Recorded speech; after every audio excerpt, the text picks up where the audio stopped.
చూడటం జరిగింది. సో దాన్ని గమనించాలి. ఇప్పుడు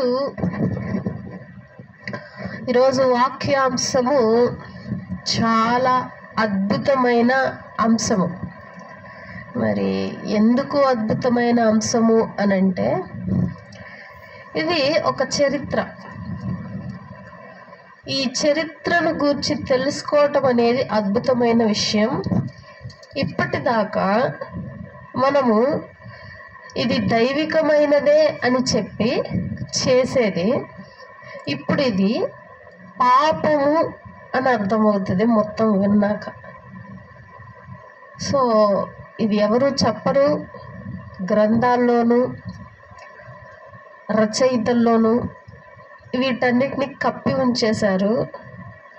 కానీ తెలియకూడనంత రహస్యం అయితే కాదు, కానీ వెతికిన వారికి దొరుకుతుంది.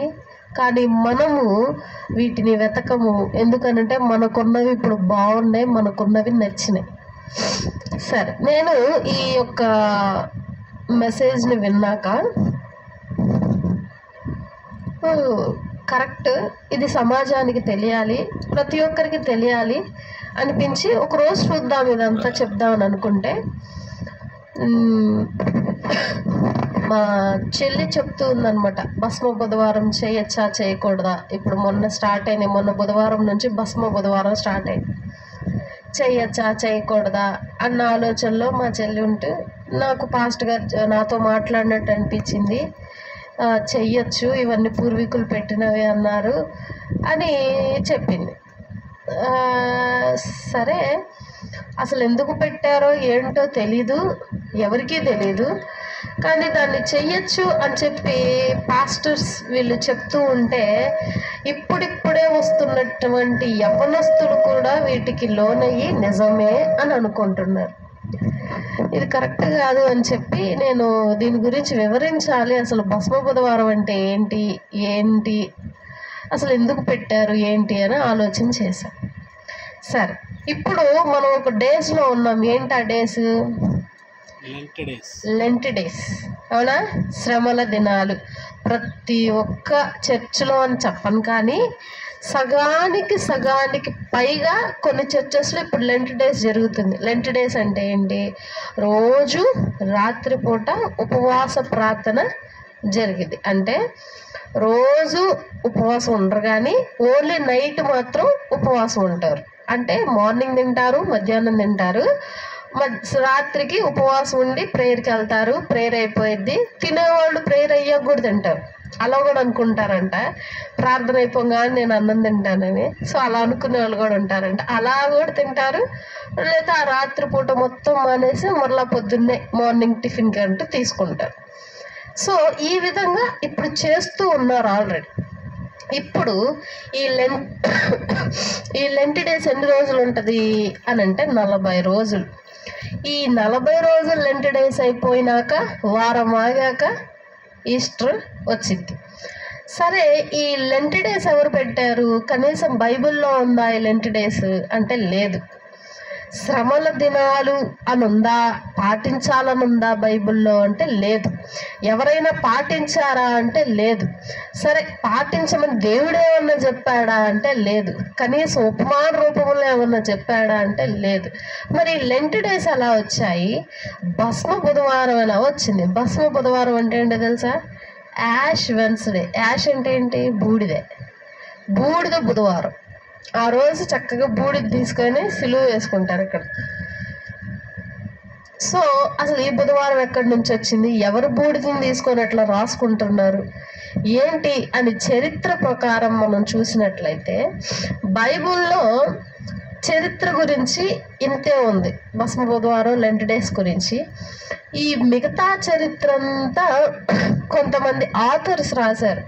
లివింగ్స్టన్ వీళ్ళందరూ ఒక బుక్స్లో భద్రపరిచారు ఈ చరిత్రను అంతా. మరి లెంట్ డేస్లో ఏమీ చేయరు, పెళ్ళిళ్ళు చేసుకోరు, శోభనాలు చేసుకోరు, ఇళ్ళల్లోకి వెళ్ళరు, ఇళ్ళు కార్యక్రమాలు చేయరు, ఏదైనా ఫంక్షన్స్ చేయరు. ఎందుకు? శ్రమల దినాలు కాబట్టి. అసలు ఎవరికి శ్రమలు? బైబిల్లో యేసుక్రీస్తు ప్రభువుకి కూడా శ్రమం లేదు. బాగా చూస్తే యేసుక్రీస్తు ప్రభువారు కూడా శ్రమ ఉంది ఎక్కడైనా లేదు, కానీ ఆయన వెళ్ళి ప్రార్థించాడు అంతే. ఆయన ప్రార్థించాలనిపించింది ప్రార్థించాడు. దేవునికే శ్రమల దినాలు కావు, మనకెందుకు శ్రమల దినాలు అయినాయి? కాబట్టి ఆ కన్వర్జేషన్, బైబిల్ ప్రకారం కన్వర్జేషన్ మనం ఒక రోజు చెప్దాము. ఇప్పుడు ఓన్లీ చరిత్ర ప్రకారం అసలు ఈ రోజులు ఎప్పుడు వచ్చాయి, ఎందుకు వచ్చాయో చూద్దాం. లెంట్ డేస్ అని అంటే లెంటిన్ అనే పదం నుండి వచ్చింది లెంట్ డేస్. లెంటిన్ అంటే అర్థం ఏంటంటే వసంతకాలం. ఇదే కాలం, ఇదే ఋతువు వసంత ఋతువు. ఈ వసంత ఋతువులో జరిగే కాలక్రమేణా ఏం జరుగుతుంది అని అంటే పూలు పుష్పిస్తాయి, రాలిపోయినటువంటి ఆకులు మరలా చిగురిస్తాయి. ఈ వసంత కాలంలో జరిగే పని. కాబట్టి ఈ వసంత కాలమున జరిగే దానిని లెంట్ డేస్ అంటే లెంటిన్ అని అంటారు. సో ఇప్పుడు మనము శ్రమల దినాలు వచ్చాయని వసంతకాలం వచ్చిందా, లేకపోతే వసంతకాలం అని శ్రమల దినాలు చేస్తున్నామా? క్వశ్చన్ అదేనా? ఇది వసంతకాలం, వసంతకాలం వచ్చింది అని చెప్పి మనకి శ్రమల దినాలు స్టార్ట్ అయినాయా, లేకపోతే మనకి శ్రమల దినాలు స్టార్ట్ అవ్వటంతోనే వసంతకాలం స్టార్ట్ అయిందా? అసలు ఎప్పుడు స్టార్ట్ చేస్తారు ఈ లెంట్ డేస్?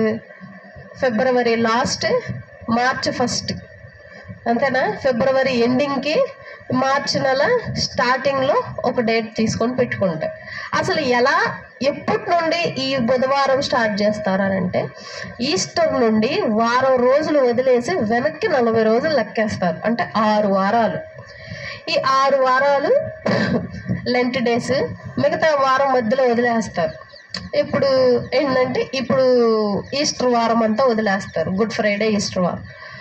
యూదులు చేసే పని ఏంటంటే వారు ఉపవాసాలు ఉండరు, ఆదివారం ఉండరు, శనివారం ఉండరు. కాబట్టి ఆదివారం అంటే ఈస్టర్ రోజు ఉండరు, గుడ్ ఫ్రైడే రోజు ఉండరు. కాబట్టి వాళ్ళు 8 వారాలు లెక్క వేసుకుంటారు. సో మనకు 6 వారాలు, యూదులు 8 వారాలు. ఇలా లెంట్ డేస్ని ప్రపంచం అంతా కంటిన్యూ చేసిద్ది. దానికి ఏమనట్లేదు, మళ్ళీ మనం ఒక్కళ్ళమే చేస్తున్నాం అని కూడా అనట్లేదు. ప్రపంచం అంతా చేస్తున్నదే ఈ లెంట్ డేస్. సరే, ఇక ఇట్లా స్టార్ట్ అయింది. దీనిని కొంతమంది కొన్ని భాషల రూపంలో చెప్తూ ఉన్నారు. ఏంటి అని అంటే మండల కాలం అని, కొంతమంది శ్రమల దినాలని, కొంతమంది స్ప్రింగ్ సీజన్ అని అంటే వసంత కాలం అని, ఇంకొంతమంది తపస్సు కాలం. ఏం కాలం ఇది? తపస్సు. తపస్సు అంటే ఏంటి? ధ్యానం చేయటం, జపం చేయటం. ఏం జపం చేయాలి మనం అని అంటే యేసయ్య మన కోసం చచ్చిపోతున్నాడు, ఇంకొన్ని రోజుల్లో గుడ్ ఫ్రైడే రాబోతుంది, ఆ రోజుని యేసయ్య సిలువేసేస్తున్నారు. కాబట్టి మనం ఏం జపం చేయాలి? యేసయ్య నా కోసం చచ్చిపోయావా, నా కోసం చచ్చిపోయావా, నువ్వేం చేయాలా? జపం చేయాల. తపస్సు కాలం అది, దుఃఖ దినాలు. అంటే 40 రోజులు ఏడవాలి. నువ్వు ఏడుపు రాని రాకపోని నువ్వు మాత్రం ఏం చేయాలి? 40 రోజులు ఏడవలసిందే ఖచ్చితంగా. సో ఈ విధంగా ఇటువంటి రూల్స్ పెట్టేశారు మన యొక్క పూర్వీకులు. ఈ 40 రోజులు ఇలా చెయ్యాలి. మరి ఎక్కడ యేసుక్రీస్తు ప్రభు వారు నా కోసం ఏడవండి, నా కోసం మాత్రమే ఏడవండి అని చెప్పలేదు. యేసుక్రీస్తు ప్రభు వారిని సిలువేసేటప్పుడు మరియమ్మ గారు, వారి అక్కలు చెల్లెళ్ళు ఏడుస్తుంటే యేసుక్రీస్తు ప్రభు ఏమన్నారు? నా కోసం ఏడవద్దు, మీకోసం, మీ పిల్లల కోసం ఏడవండి. మరి అట్లాంటి క్రమంలో ఈ బైబిల్ చదివినటువంటి బైబిల్ పండితులే ఈ యొక్క కాలక్రమేణాన్ని ఎందుకు పెట్టారు? పూర్వీకులు ఏం చేసినా ఆలోచించి చేస్తారు, అవునా? ఇప్పుడు ప్రతిదీ చూసినా సరే, ఇప్పుడు ఎగ్జాంపుల్గా వేప చెట్టు ఉంది. వేప చెట్టు రోడ్డు మధ్యలో ఉన్న కొట్టరు. ఎందుకు? అదొక దేవుడు. ఫస్ట్ అదొక దేవుడు అంతే, అవునా? ఆరోగ్యకరమైనది సెకండ్. అదొక దేవుడు. రోడ్డు మధ్యలో అది ఉంటే దాని చుట్టూరు ప్రొటెక్షన్ వేసి రోడ్డు పక్కకు తిప్పుతారే కానీ ఆ చెట్టును మాత్రం కొట్టరు. ఎందుకు ఆ చెట్టును కొట్టరంటే దేవుడు. ఎలా దేవుడు అయ్యాడు అని అంటే పూర్వీకులు ఏం చేశారు? ఇది యాంటీబయాటిక్. దీన్ని చక్కగా పొడి చేసి ఇంటి ముందు జల్లితే క్రిమి కీటకాలు రావు. అదే ఇది ఊరు మధ్యలోనో, ఊరు రోడ్ల మధ్యలోనో, ఇళ్ళ చుట్టూరు ఉంటే ఆరోగ్యకరంగా ఉంటుంది. అయ్యా ఇది చెట్టు పెంచుకోయ్యా నీకు మంచిదంటే ఎవరన్నా వింటారన్నమాట. నేనేం బలంగా ఉంటాను, నాకేం జలుబు లేదు దగ్గు లేదు, నాకెందుకు ఈ చెట్లు బొట్లు, కొట్టి వాడేస్తాడు. అది దేవుడు రా, దేవుడిని కొట్టేస్తావా నువ్వు, కీడురా నీకు, నష్టం రా నీకు అని అంటే ఏం చేస్తాడు దాన్ని? నువ్వు ఎన్నన్నా చేయి, ఏదన్నా చేయి, ఆ చెట్టుని కాపాడడానికి స్టార్ట్ చేస్తాడు ఫస్ట్. అంటే మనిషి ప్రాణం మీదకి వస్తే ఏదైనా సరే ముందుంటాడు, కానీ ఇది మంచిదిరా ఇది చెయ్యరా అంటే చెయ్యడు. ఇవన్నీ మైండ్లో పెట్టుకొని పూర్వీకులు ప్రతిదీ తెలివిగా చేశారు. మరి ఇక్కడ చూపించినటువంటి పూర్వీకుల తెలివి ఏంటి అనేటువంటిది మనం ఈరోజు చూస్తాం. అసలు లెంట్ డేస్ ఎవరికి? మనకేనా, లేకపోతే ఇంకెవరికో పెట్టి మనకు పెట్టారా? లెంట్ డేస్ ఎవరు చేయాలి? లెంట్ డేస్లో క్రీస్తుని ఎందుకు పూజించాలి? వీటన్నిటి గురించి చూస్తూ ముందుకెళ్దాం. అయితే ఈస్టర్ అని ఉంది కదా, ఈస్టర్ అని అంటే ఇస్తార్ అని అంటారు. ఇస్తార్ అనే గ్రీక్ పదం నుండి ఈస్టర్ అని వచ్చింది. విన్నారా ఎప్పుడైనా? ఇస్తారు వి కాదు, ఈ ఇస్తార్. హిబ్రూ భాష, గ్రీక్ భాష ఇది ఇస్తార్. ఈ పేరు నుండి ఈస్టరు వచ్చింది. ఈమె ఒక స్త్రీ, ఈస్టర్ అనే ఆమె ఒక స్త్రీ. ఎవరి స్త్రీయో బైబిల్ ప్రకారంలో చూద్దాం. ఆదికాండము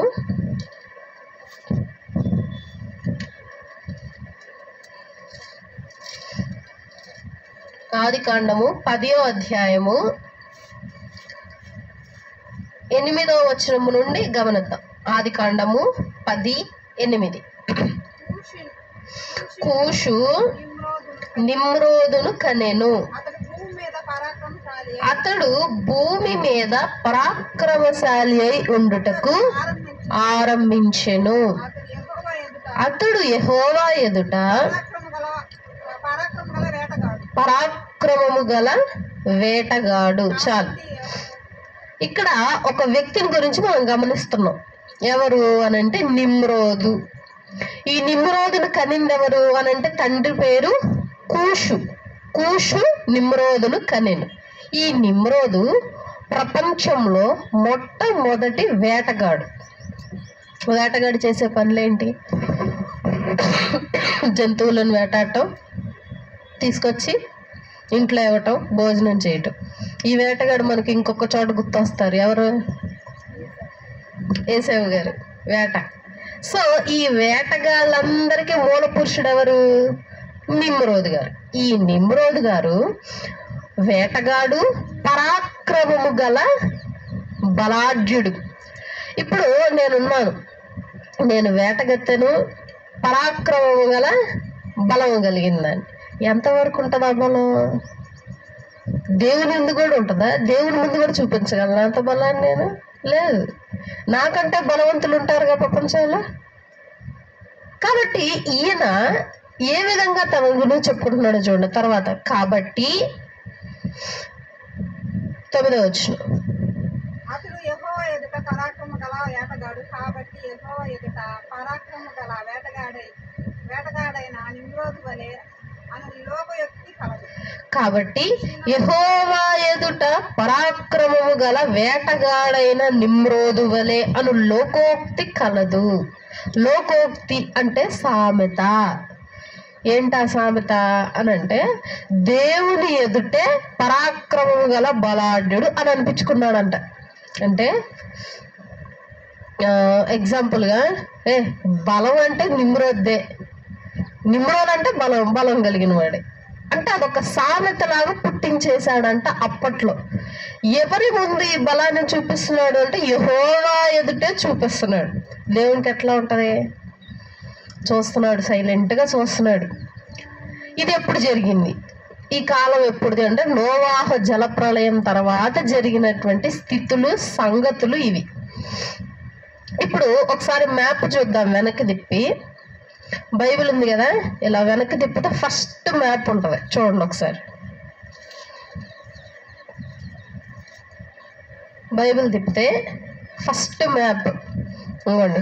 ఇక్కడేమో ప్రకటన గ్రంథము 27వ అధ్యాయము, ఇక్కడేమో మ్యాప్ ఉందా? మ్యాప్లో పైన అరారాతు కొండ కనిపిస్తుంది చూడండి, కనిపించిందా? అరారాతు కొండ మీద నోవాహు గారి ఓడ ఆగింది. ఇప్పుడు ఎందుకు ఆ కాలంలో జలప్రళయం వచ్చింది అని అంటే, మనుషులు చేసినటువంటి పాపాలను బట్టి దేవుడు కోపం పుట్టించారు కాబట్టి వారికి జలప్రళయం రావటం జరిగింది. జలప్రళయం వచ్చిన వెంటనే దేవుణ్ణి ఎవరైతే విసర్జించారో ప్రతి ఒక్కళ్ళు చెయ్యి విడవబడ్డారు. దేవుని మాట వినిన ప్రతి ఒక్కరు ఎత్తబడ్డారు, పడవలో ఉన్నవారు. ఇప్పుడు జలప్రళయం వచ్చింది నిజమేనా అని కొంతమంది అంటారు. నిజమే అని శాస్త్రవేత్తలు చెప్పారు. మరి ఎలా అంటే కొన్ని రుజువులు ఏంటి అంటే, అరారాతు కొండ మీద పడవ ఉంది, చెక్క ముక్కలు కూడా దొరికాయి, ఇప్పటికీ ఉంది, దాన్ని కదపలేకపోతున్నారు అనమాట. అయితే ఇంకోటి, ఇప్పుడు మనకి పెట్రోలు ఇవి ఉన్నాయి కదా, ఆయిల్స్, క్రూడ్ ఆయిల్ ఉంటుంది కదా. ఇప్పుడు క్రూడ్ ఆయిల్ ఎలా తయారయ్యింది భూమిలో అని అంటే, కొన్ని మాంసాలు కుళ్ళిపోతే ఈ క్రూడ్ ఆయిల్ తయారైద్దట.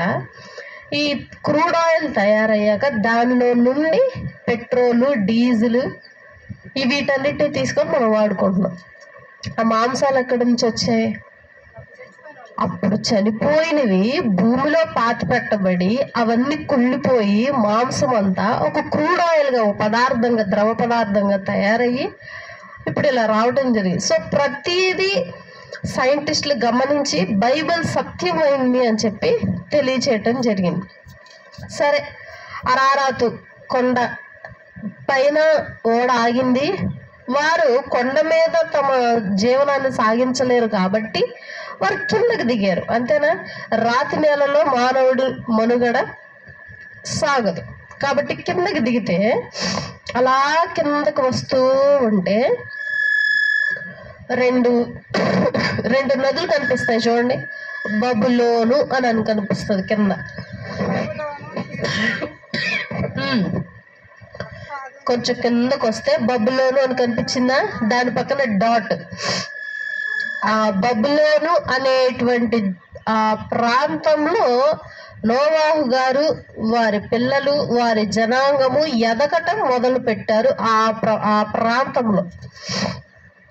అయితే అది రెండు నదుల మధ్య, ఆ రెండు నదులు చీలిక. ఒక నది ఇటు వచ్చింది, ఇంకో నది అటు వెళ్ళింది. ఆ ఒక నది పేరు యూఫ్రాటీస్ నది. పైకి వెళ్తే అది పైన ఉంటుంది పేరు యూఫ్రాటీస్. దాని పక్కనది షీనారు నది. సో ఈ నదుల మధ్య వీరు నివసిస్తూ తర్వాత మొత్తం వ్యాపించడం మొదలు పెట్టారు. సో ఈ బబులోను అనే దేశం నుండి పైకి అరారాతు కొండ వైపు వెళ్తే ఆ దేశం అంటే ఆ ప్రాంతం మొత్తాన్ని మెసపటోనియా అంటారు. మధ్యలో రాసింది చూడండి, మెసపటోనియా. ఆ ప్రాంతాన్ని మెసపటోనియా అంటారు.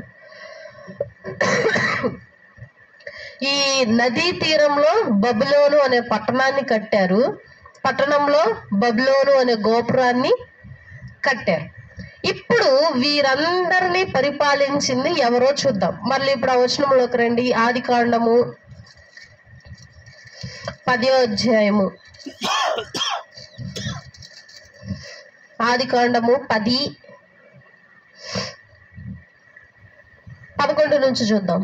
10 నుంచి చూద్దాం. 10వ వచనం, 10.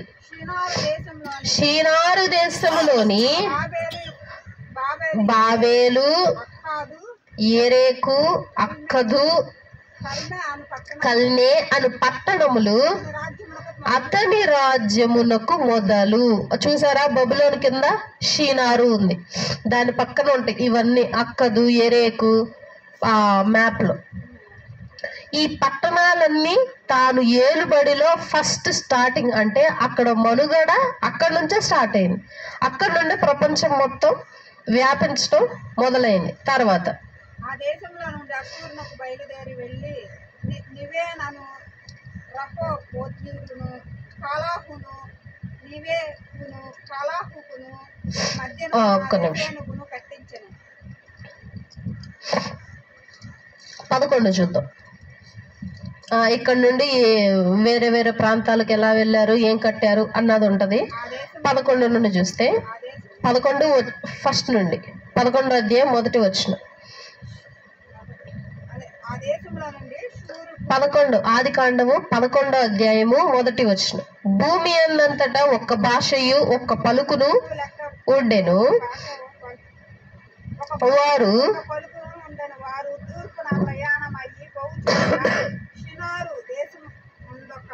వారు తూర్పున ప్రయాణమై పోవుచుండగా షినారు దేశమందొక మైదానము వారికి కనబడెను. అక్కడ వారు నివసించి మనము ఇటుకలు చేసి బాగుగా కాల్చుదము రండని ఒకనితో ఒకడు మాట్లాడుకొనిరి. రాళ్లకు ప్రతిగా ఇటుకలను, అడుసులకు ప్రతిగా మట్టి కీలును వారికి ఉండెను. మరియు వారు మన భూమి అన్నంతటా చెదిరిపోకుండా ఒక పట్టణమును, ఆకాశమునంటూ శిఖరము గల ఒక గోపురమును కట్టుకొని పేరు సంపాదించుకొందుము రండని మాట్లాడుకొనగా, యెహోవా నరుల కుమారులు కట్టిన పట్టణమును గోపురమును చూడ దిగి వచ్చెను. అప్పుడు యెహోవా, ఇదిగో జనము ఒక్కటే, వారికి అందరికీ భాష ఒక్కటే, వారు ఈ పని ఆరంభించి ఉన్నారు. ఇక మీదట వారు చేయదలచు ఏ పని అయినను చేయకుండా వారికి ఆటంకమేమీ నుండదు. గనుక మనము దిగిపోయి వారిలో ఒకని మాట ఒకనికి తెలియకుండా అక్కడ వారి భాషను తారుమారు చేయుదము రండని అనుకొనెను. అలాగు యెహోవా అక్కడ నుండి భూమి అన్నంతటా వారిని చెదరగొట్టెను. గనుక వారు ఆ పట్టణమును కట్టుట మానిరి. దానికి బాబేలు అని పేరు పెట్టిరి. బాబేలు అని అంటే తారుమారు. చాలు. అక్కడి నుండి ప్రజలందరూ ప్రపంచమంతా చల్లా చెదురు అయిపోయారు. అంటే ఇన్ని భాషలు రావటానికి కారణం ఎవరప్పుడు? ఎవరు? నిమ్రోదు. నరుడే. ఆ నరుడు పేరు నిమ్రోదు. తన రాజ్యాలన్నీ స్థాపించి అలా అంతటిని ఆక్రమించుకుంటూ వెళ్తూ ఇదిగో ఈ షీనారు మైదానం బాగుంది, ఇక్కడ మనం ఒక పట్టణం కడదాం, దాని పేరు బబులోన్ అని పెడదాం, కట్టేసి ఈ పట్టణం మధ్యలో ఒక శిఖరాన్ని కడదాం. ఓకే, పట్టణం ఉంది, పట్టణం మధ్యలో ఒక శిఖరం. ఈ శిఖరం ఎందుకు అని అంటే దేవుడు కిందకి రావటానికి పైకి వెళ్ళటానికి. ఒక నిచ్చెన ఆ శిఖరం. దేవుడు పైనుంచి కిందకి రావటానికి, కింద నుండి పైకి వెళ్ళటానికి ఒక నిచ్చెనగా ఈ గోపురాన్ని కడదామని చెప్పి స్టార్ట్ చేశారు. దేవుడు కోపం వచ్చి మధ్యలో ఆపించేసి భాషను తారుమారు చేయటం స్టార్ట్ చేశారు. ఎందుకు దేవుడు పైనుంచి కిందకి రావాలి, కింద నుంచి పైకి వెళ్ళాలి? దేవుడు లేకపోతే మనం బతకలేమా? దేవుడు లేకపోతే మనం ఉండలేమా? దేవుడు లేకపోతే మన జీవనం సాగదంటారా? చెప్పండి, మీరు చెప్పండి. దేవుడు లేకుండానే మనం ఇప్పుడు ప్రస్తుతానికి ఊపిరి పీల్చుకుంటున్నాం, బాగానే పనులు వస్తే పనులకి వెళ్తున్నాం, చదువుకుంటున్నాం, వంట చేసుకుంటున్నాం, ఇంట్లో పనులు చేసుకుంటున్నాం, కూర్చుంటున్నాం, నుంచుంటున్నాం. ఇవన్నీ దేవుడు చెప్తేనే చేస్తున్నావా అని అంటే, మన పూర్వీకులు ఆదాము గారు అవ్వగారు అవును అని అంటున్నారు. ఎలా అవును అని అంటే, ఆదాము గారిని అవ్వగారిని తన చేతులతో అందంగా సృష్టించి తోటలో చక్కగా జాగ్రత్తగా పెట్టాడు దేవుడు. పెట్టి మీరు ఈ తోటను తడపక్కర్లేదు, నీళ్లు కూడా పట్టక్కర్లేదు. ఈ నీళ్లు అంటే ఈ తోట మొత్తాన్ని తడపటానికి 2 నదులను తయారు చేశాను నేను. ఆ నదులు డైరెక్ట్గా వచ్చి తోటను తడిపేస్తాయి. సో మీరేం చేయాలి? నాతో ఆడుకోండి. ఏం చేయాలి? చల్లపూట వేళ ప్రతిరోజు యెహోవా దేవుడు తోట దగ్గరికి వచ్చి ఆదాము గారిని అవ్వగారిని పిలిచి చక్కగా వాళ్ళతో ఆడుకుంటాడు దేవుడు. ఆడుకోండి, కావలసిన కాయలు తినండి, రకరకాల కాయలు, రకరకాల జంతువులు, అవి స్నేహపూరితమైన జంతువులు. మరి స్నేహపూరితమైన జంతువులు అంటే గుర్తొచ్చింది. ఈ ప్రపంచంలో మనకంటే ముందు డైనోసార్స్ ఉండేవి, తెలుసా? ఎందుకు అంతరించిపోయాయి? వాటిని మళ్ళీ పునర్జన్మించటానికి సైంటిస్టులు సహకారం చేస్తున్నారు అనమాట. మళ్ళీ క్రియేట్ చేస్తున్నారు. ఎందుకు? నవాహు ఎక్కించుకోవడానికి అది బరువుగా ఉన్నాయని ఎక్కించలా. నోవాహు గారి పడవ 3 అంతస్తులు, ఎంత పెద్దదంటే బరువు ఇలా పెద్ద ఆకారాలు అప్పటికి చనిపోయినాయి. ఎందుకు చనిపోయినాయి? దేవుడు వాటిని సంహరించాడు. వాటిని భుజంగములు అని ఉంది బైబిల్. నాకు వాగ్దానం వచ్చినప్పుడు గుర్తొచ్చిన భుజంగములు. నీ సింహములను నాగప్రాములను తొక్కెదవు, భుజంగములను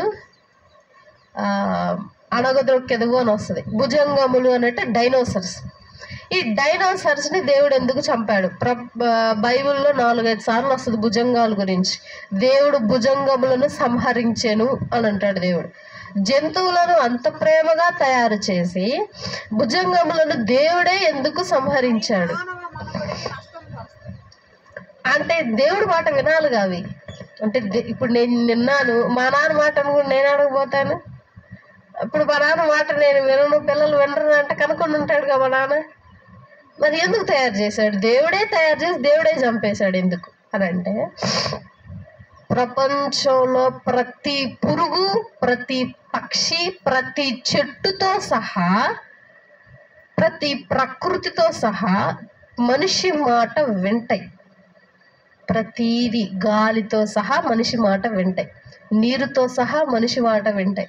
సైంటిస్టులు కనుక్కున్నారు, నువ్వు ఈ నీటిని నువ్వంటే నాకు ఇష్టం, నువ్వంటే నాకు ప్రేమ, నువ్వు లేకపోతే నేను ఉండలేను అని కొన్ని మంచి మాటలు ఈ నీటికి చెప్పావనుకో, ఒక రోజంతా ఇది చాలా సంతోషంగా ఇలా ఉంటుంది, హ్యాపీగా ఒక రోజంతా. తర్వాత రోజంతా వచ్చి నువ్వు నాకు నచ్చలేదు, నీ టేస్ట్ బాగాలేదు, నువ్వు బాగాలేదు, నువ్వంటే నాకు అసహ్యం అని ఇంకో రోజు అంతా చెప్పావనుకో, ఈ నీరు మారిపోతుందంట.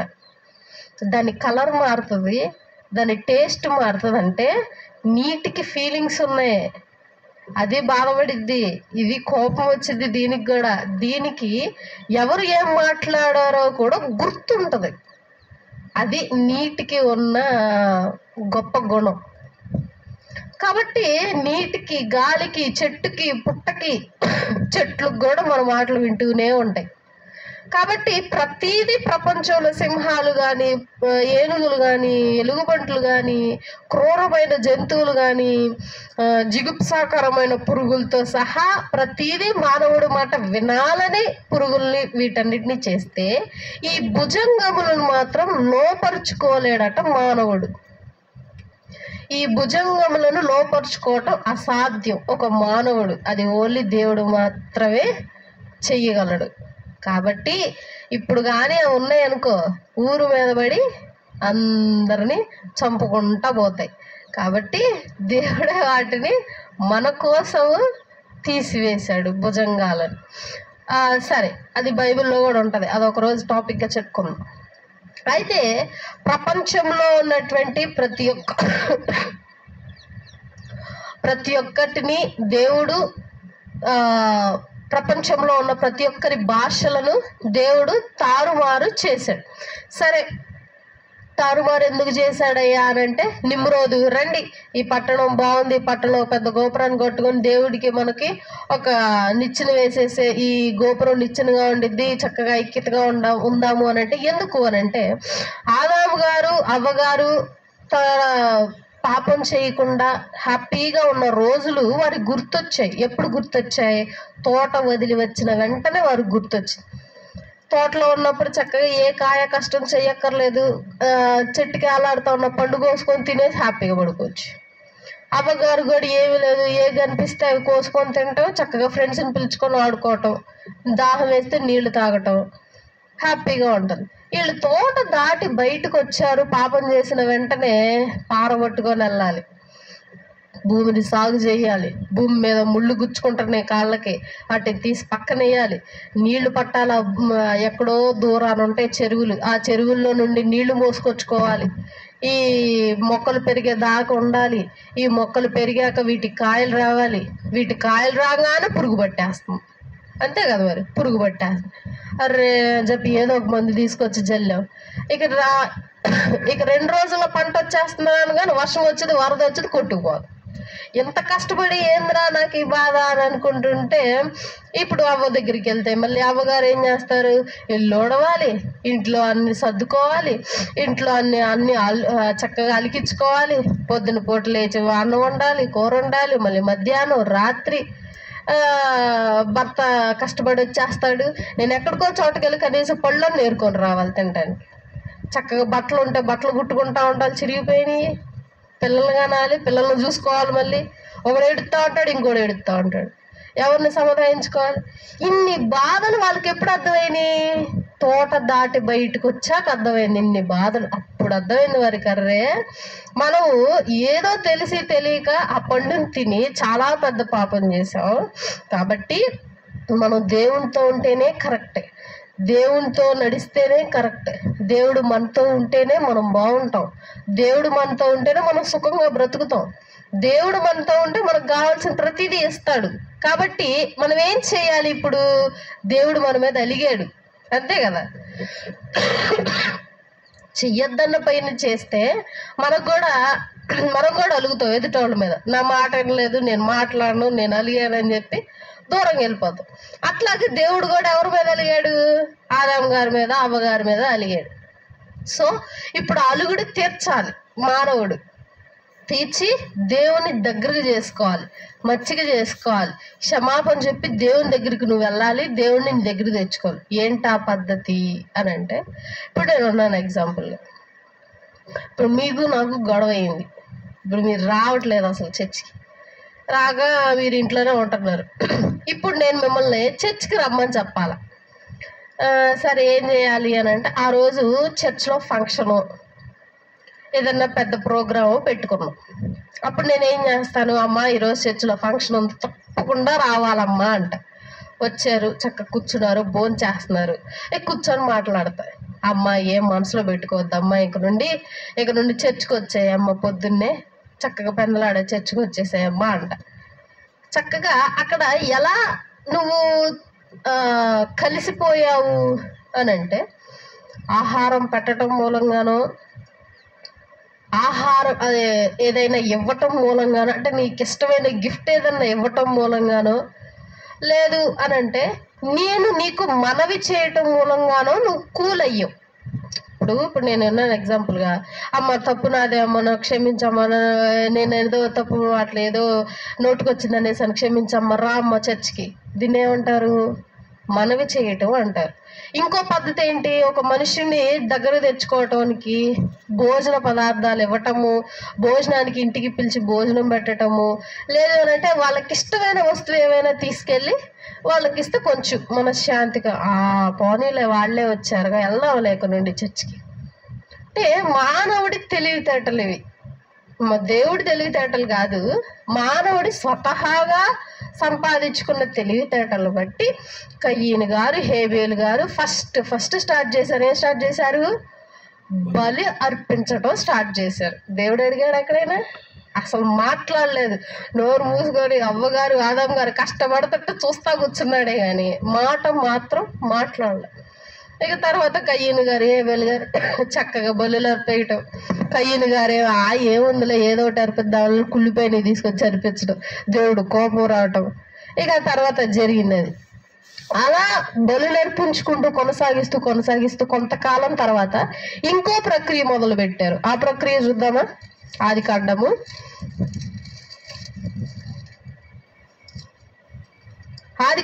4వ అధ్యాయము 26వ వచనం. ఆదికాండము 4:26. మరియు షేతునకు కూడా కుమారుడు పుట్టెను, అతనికి ఎనోష్ అని పేరు పెట్టెను. అప్పుడు యెహోవా నామమున ప్రార్థన చేసెను. చాలు, ప్రారంభమయ్యింది. ఈ షేతు ఎవరు? కయ్యోనికి బదులుగా పుట్టినవాడు. హేబేలుకు బదులుగా పుట్టినవాడు. కయ్యను వెళ్ళిపోతాడు, హేబేలు చచ్చిపోయాడు. ఇక వారికి బిడ్డలు లేరు. తర్వాత 3వ వ్యక్తి ఈ షేతు. ఈయన పుట్టిన తర్వాత నుండి ఆదాము గారు, అవ్వగారు ఏం చేయడం స్టార్ట్ చేశారు? ప్రార్థన చేయటం స్టార్ట్ చేశారు. అంటే ఈ ప్రార్థన చెయ్యాలి అని రూల్ పెట్టుకుంది ఎవరు? మనమే. బలులు అర్పించాలన్న రూల్ పెట్టుకుంది ఎవరు? మనమే. మందిరాలు కట్టాలన్న రూల్ పెట్టింది ఎవరు? మనమే. ఈ శ్రమల దినాలు అనే రూల్ పెట్టింది కూడా మనమే. సో ఇలా మనిషి చేయటం మొదలుపెట్టి ఇక బాబేలు గోపురాన్ని కూడా అందుకే కట్టారు. దేవుడు మన మధ్య ఉండాలిరా, మన మధ్య ఉంటే బాగుంటాము, మన జీవితాలు బాగుంటాయి, మన పిల్లలు బాగుంటారు, మన ఆస్తులు పెరుగుతాయి అని చెప్పి ఒక నిచ్చెనగా అవి తయారు చేసి పెట్టడం జరిగింది. దేవుడికి అది గ్రహించి ఇది కరెక్ట్ కాదు, మీరు ఇట్లా ఆకాశం మీదకి ఎక్కేస్తే, ఇప్పుడు బుర్జ్ ఖలీఫా ఉంది దుబాయ్లో, ప్రపంచంలో ఎత్తైన బిల్డింగ్ ఏంటి అంటే బుర్జ్ ఖలీఫా. దుబాయ్లో వాళ్ళకి ఎంత పెద్ద పేరు బుర్జ్ ఖలీఫా మా ఊర్లో ఉంది అని అంటే, అంతేనా? ఇప్పుడు మన ఊర్లో, మన జిల్లాలో, చుట్టుపక్కల జిల్లాలో అంబేద్కర్ గారు పెద్దది. అసలు ఇప్పుడు దాన్ని చూసి మనకేం వస్తుంది? కొంచెం గర్వంగా ఫీల్ అవుతాం, ప్రౌడ్గా ఫీల్ అవుతాం. దాన్ని బట్టి కొంతమంది గర్వం ఎక్కువ చేసుకునే వాళ్ళు ఉంటారు. కాబట్టి మీరు ఈ గోపురాన్ని బట్టి గర్వపడకూడదు. కాబట్టి ఈ గోపురాన్ని మధ్యలో నేను ఆపించేయాలని చెప్పి దేవుడు ఆపించేశాడు. సో భాషల తారుమారుకు కారణము నిమ్రోద్ గారు. సరే అయిపోయింది, ఎటోళ్ళు అటు వెళ్ళిపోయారు, ఏ జాతోళ్ళు అటు జాతోళ్ళు వెళ్ళిపోయారు. నల్ల జాతి ఒకవైపు, తెల్ల జాతి ఒకవైపు, ఎర్ర జాతి ఒకవైపు, ఇలా వెళ్ళిపోయి భాషల వారీగా కూడుకొని బ్రతుకుతూ ఉన్నారు. ఇప్పుడు నిమ్రోద్ గారు చనిపోయారు. ఏమైపోయారు? మరి మానవుడు కదా, చనిపోవాలి, ఎప్పటికైనా చచ్చిపోయాడు. ఈయనకి ఒక భార్య, ఒక కొడుకు. అంటే ఈయన చనిపోయాక పుట్టాడు ఆ కొడుకు.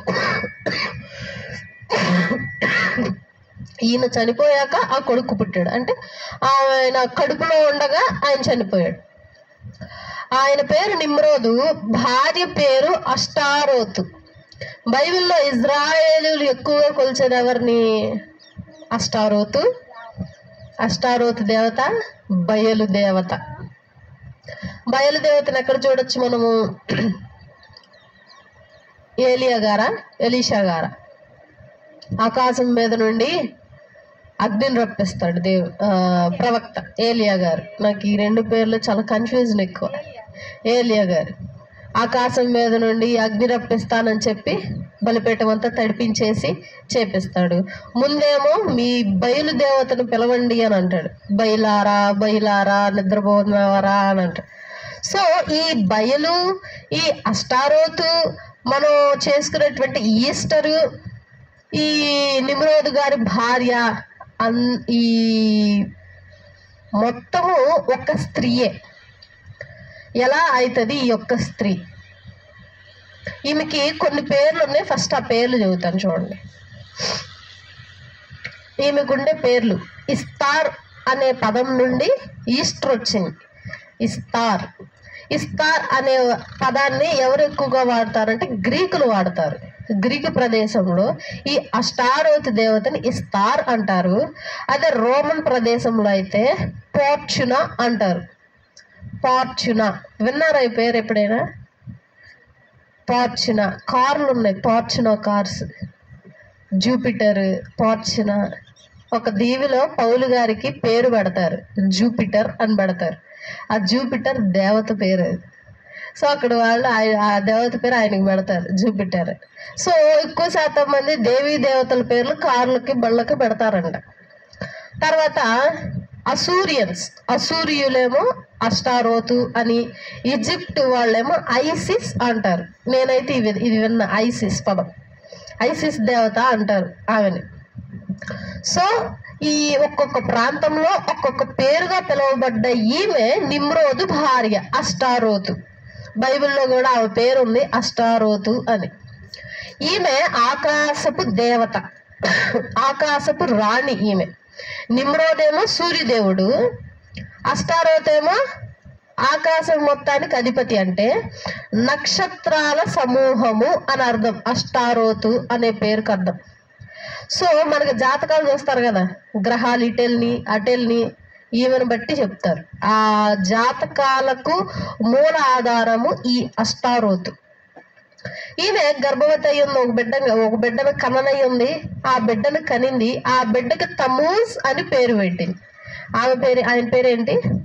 తమ్మూజ్. ఈయన్ని ఈజిప్ట్ వాళ్ళు హోరస్ అని పిలుస్తారు. ఏమని? హోరస్. ఈయన కథని మన యేసుక్రీస్తు ప్రభు వారి కథతో కలిపి, లైక్ ఆయన వాక్యం మాటలతో కలిపి, యేసుక్రీస్తు ప్రభు వారి ప్రతిదీ బ్రతుకు ప్రతిదీ కట్టు కదా, ఇదిగో ఈ కట్టు కదా ఈజిప్టియన్ లో ఉంది అని అన్నారు. ఈజిప్ట్ లో హోరస్ అనేటువంటి ఒక వ్యక్తి ఉన్నాడు. ఈ వ్యక్తి వీళ్ళమ్మ ఐసిస్, ఎవరు? అష్టారోత్. ఇతను ఏం చేసేవాడు అని అంటే, చనిపోయి 3వ రోజు తిరిగి లేచాడట. ఈజిప్ట్ లో చనిపోగానే మమ్మీస్ కదా బాక్స్ లో పెట్టేశారు, 3వ రోజు తిరిగి లేచాడు. సో హోరస్ ని దేవుడుగా పిలుస్తారు, దేవుడుగా కొలుస్తారు. ఈ హోరస్ ఎవరు? తమ్మూజ్. ఎవరా తమ్మూజు? నిమ్రోదు కొడుకు. తిరిగి చూస్తే అంటే ప్రపంచంలో దేవీ దేవతలను పూజించే ప్రతి ఒక్కరూ ఇక్కడికే వచ్చేది, ఆఖరికి మనతో సహా. నేను ఒక ఫోటో చూపిస్తాను, ఎవరో గుర్తుపట్టి చెప్పాలి మీరు.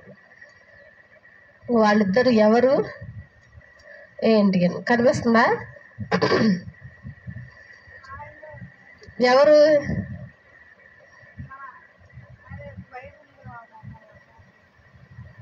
ఎవరు అసలు మనకు చూడగానే ఎవరు గుర్తొస్తున్నారు? మరియమ్మ, యేసుక్రీస్తు ప్రభు. మరియమ్మ గారు, యేసుక్రీస్తు ప్రభు. సేమ్ అవే పోలికలుగా.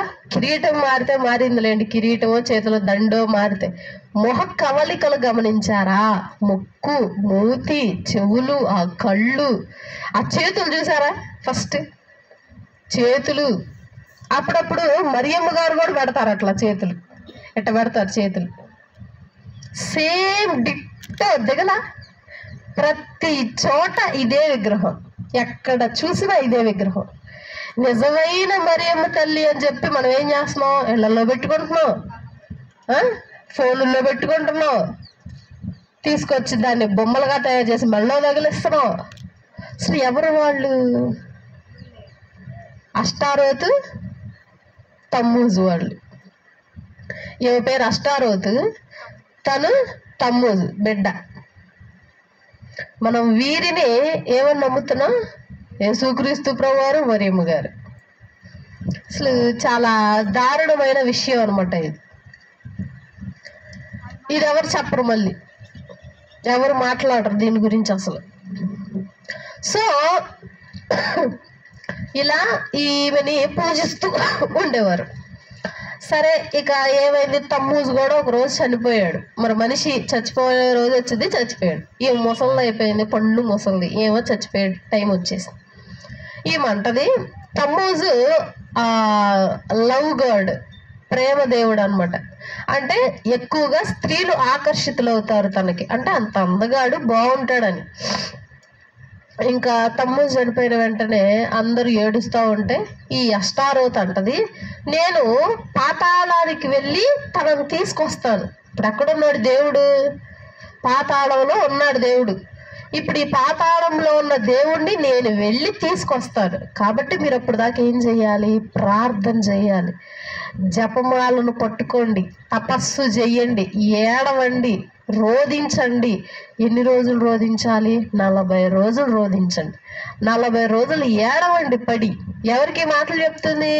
స్త్రీలు మాత్రమే, పురుషులు లేరు, పిల్లలు లేరు. ఎవరు? ఓన్లీ స్త్రీలు చేయాల్సిన ఆచారం.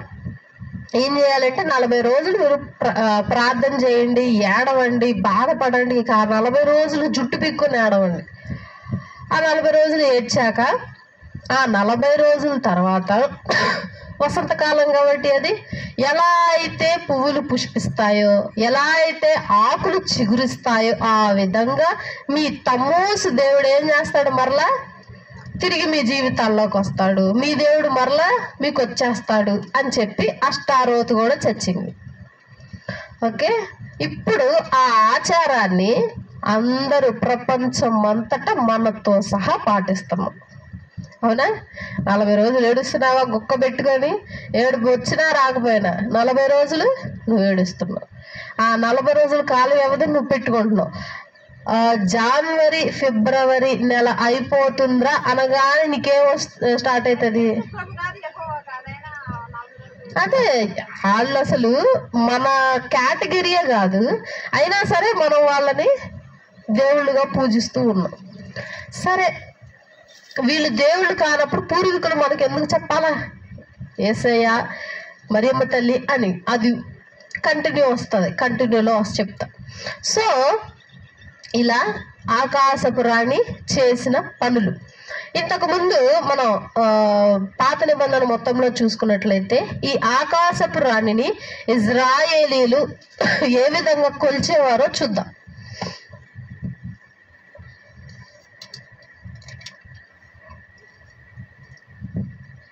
యెహెజ్కేలు గ్రంథము 8వ అధ్యాయము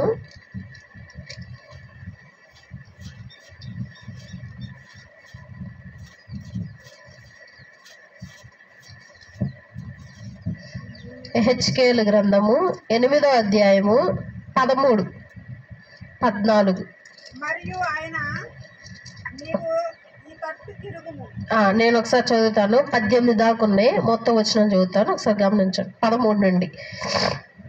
మరియు ఆయన నీవు ఈ తట్టు తిరుగుము, వీటిని మించిన అతిహేయ కృత్యమును వారు చేయుట చూతువని నాతో చెప్పి యెహోవా మందిరపు ఉత్తర ద్వారము దగ్గర నన్ను దింపగా అక్కడ స్త్రీలు కూర్చుండి తమ్మూజు దేవతను గూర్చి ఏడ్చుట చూచి తిని.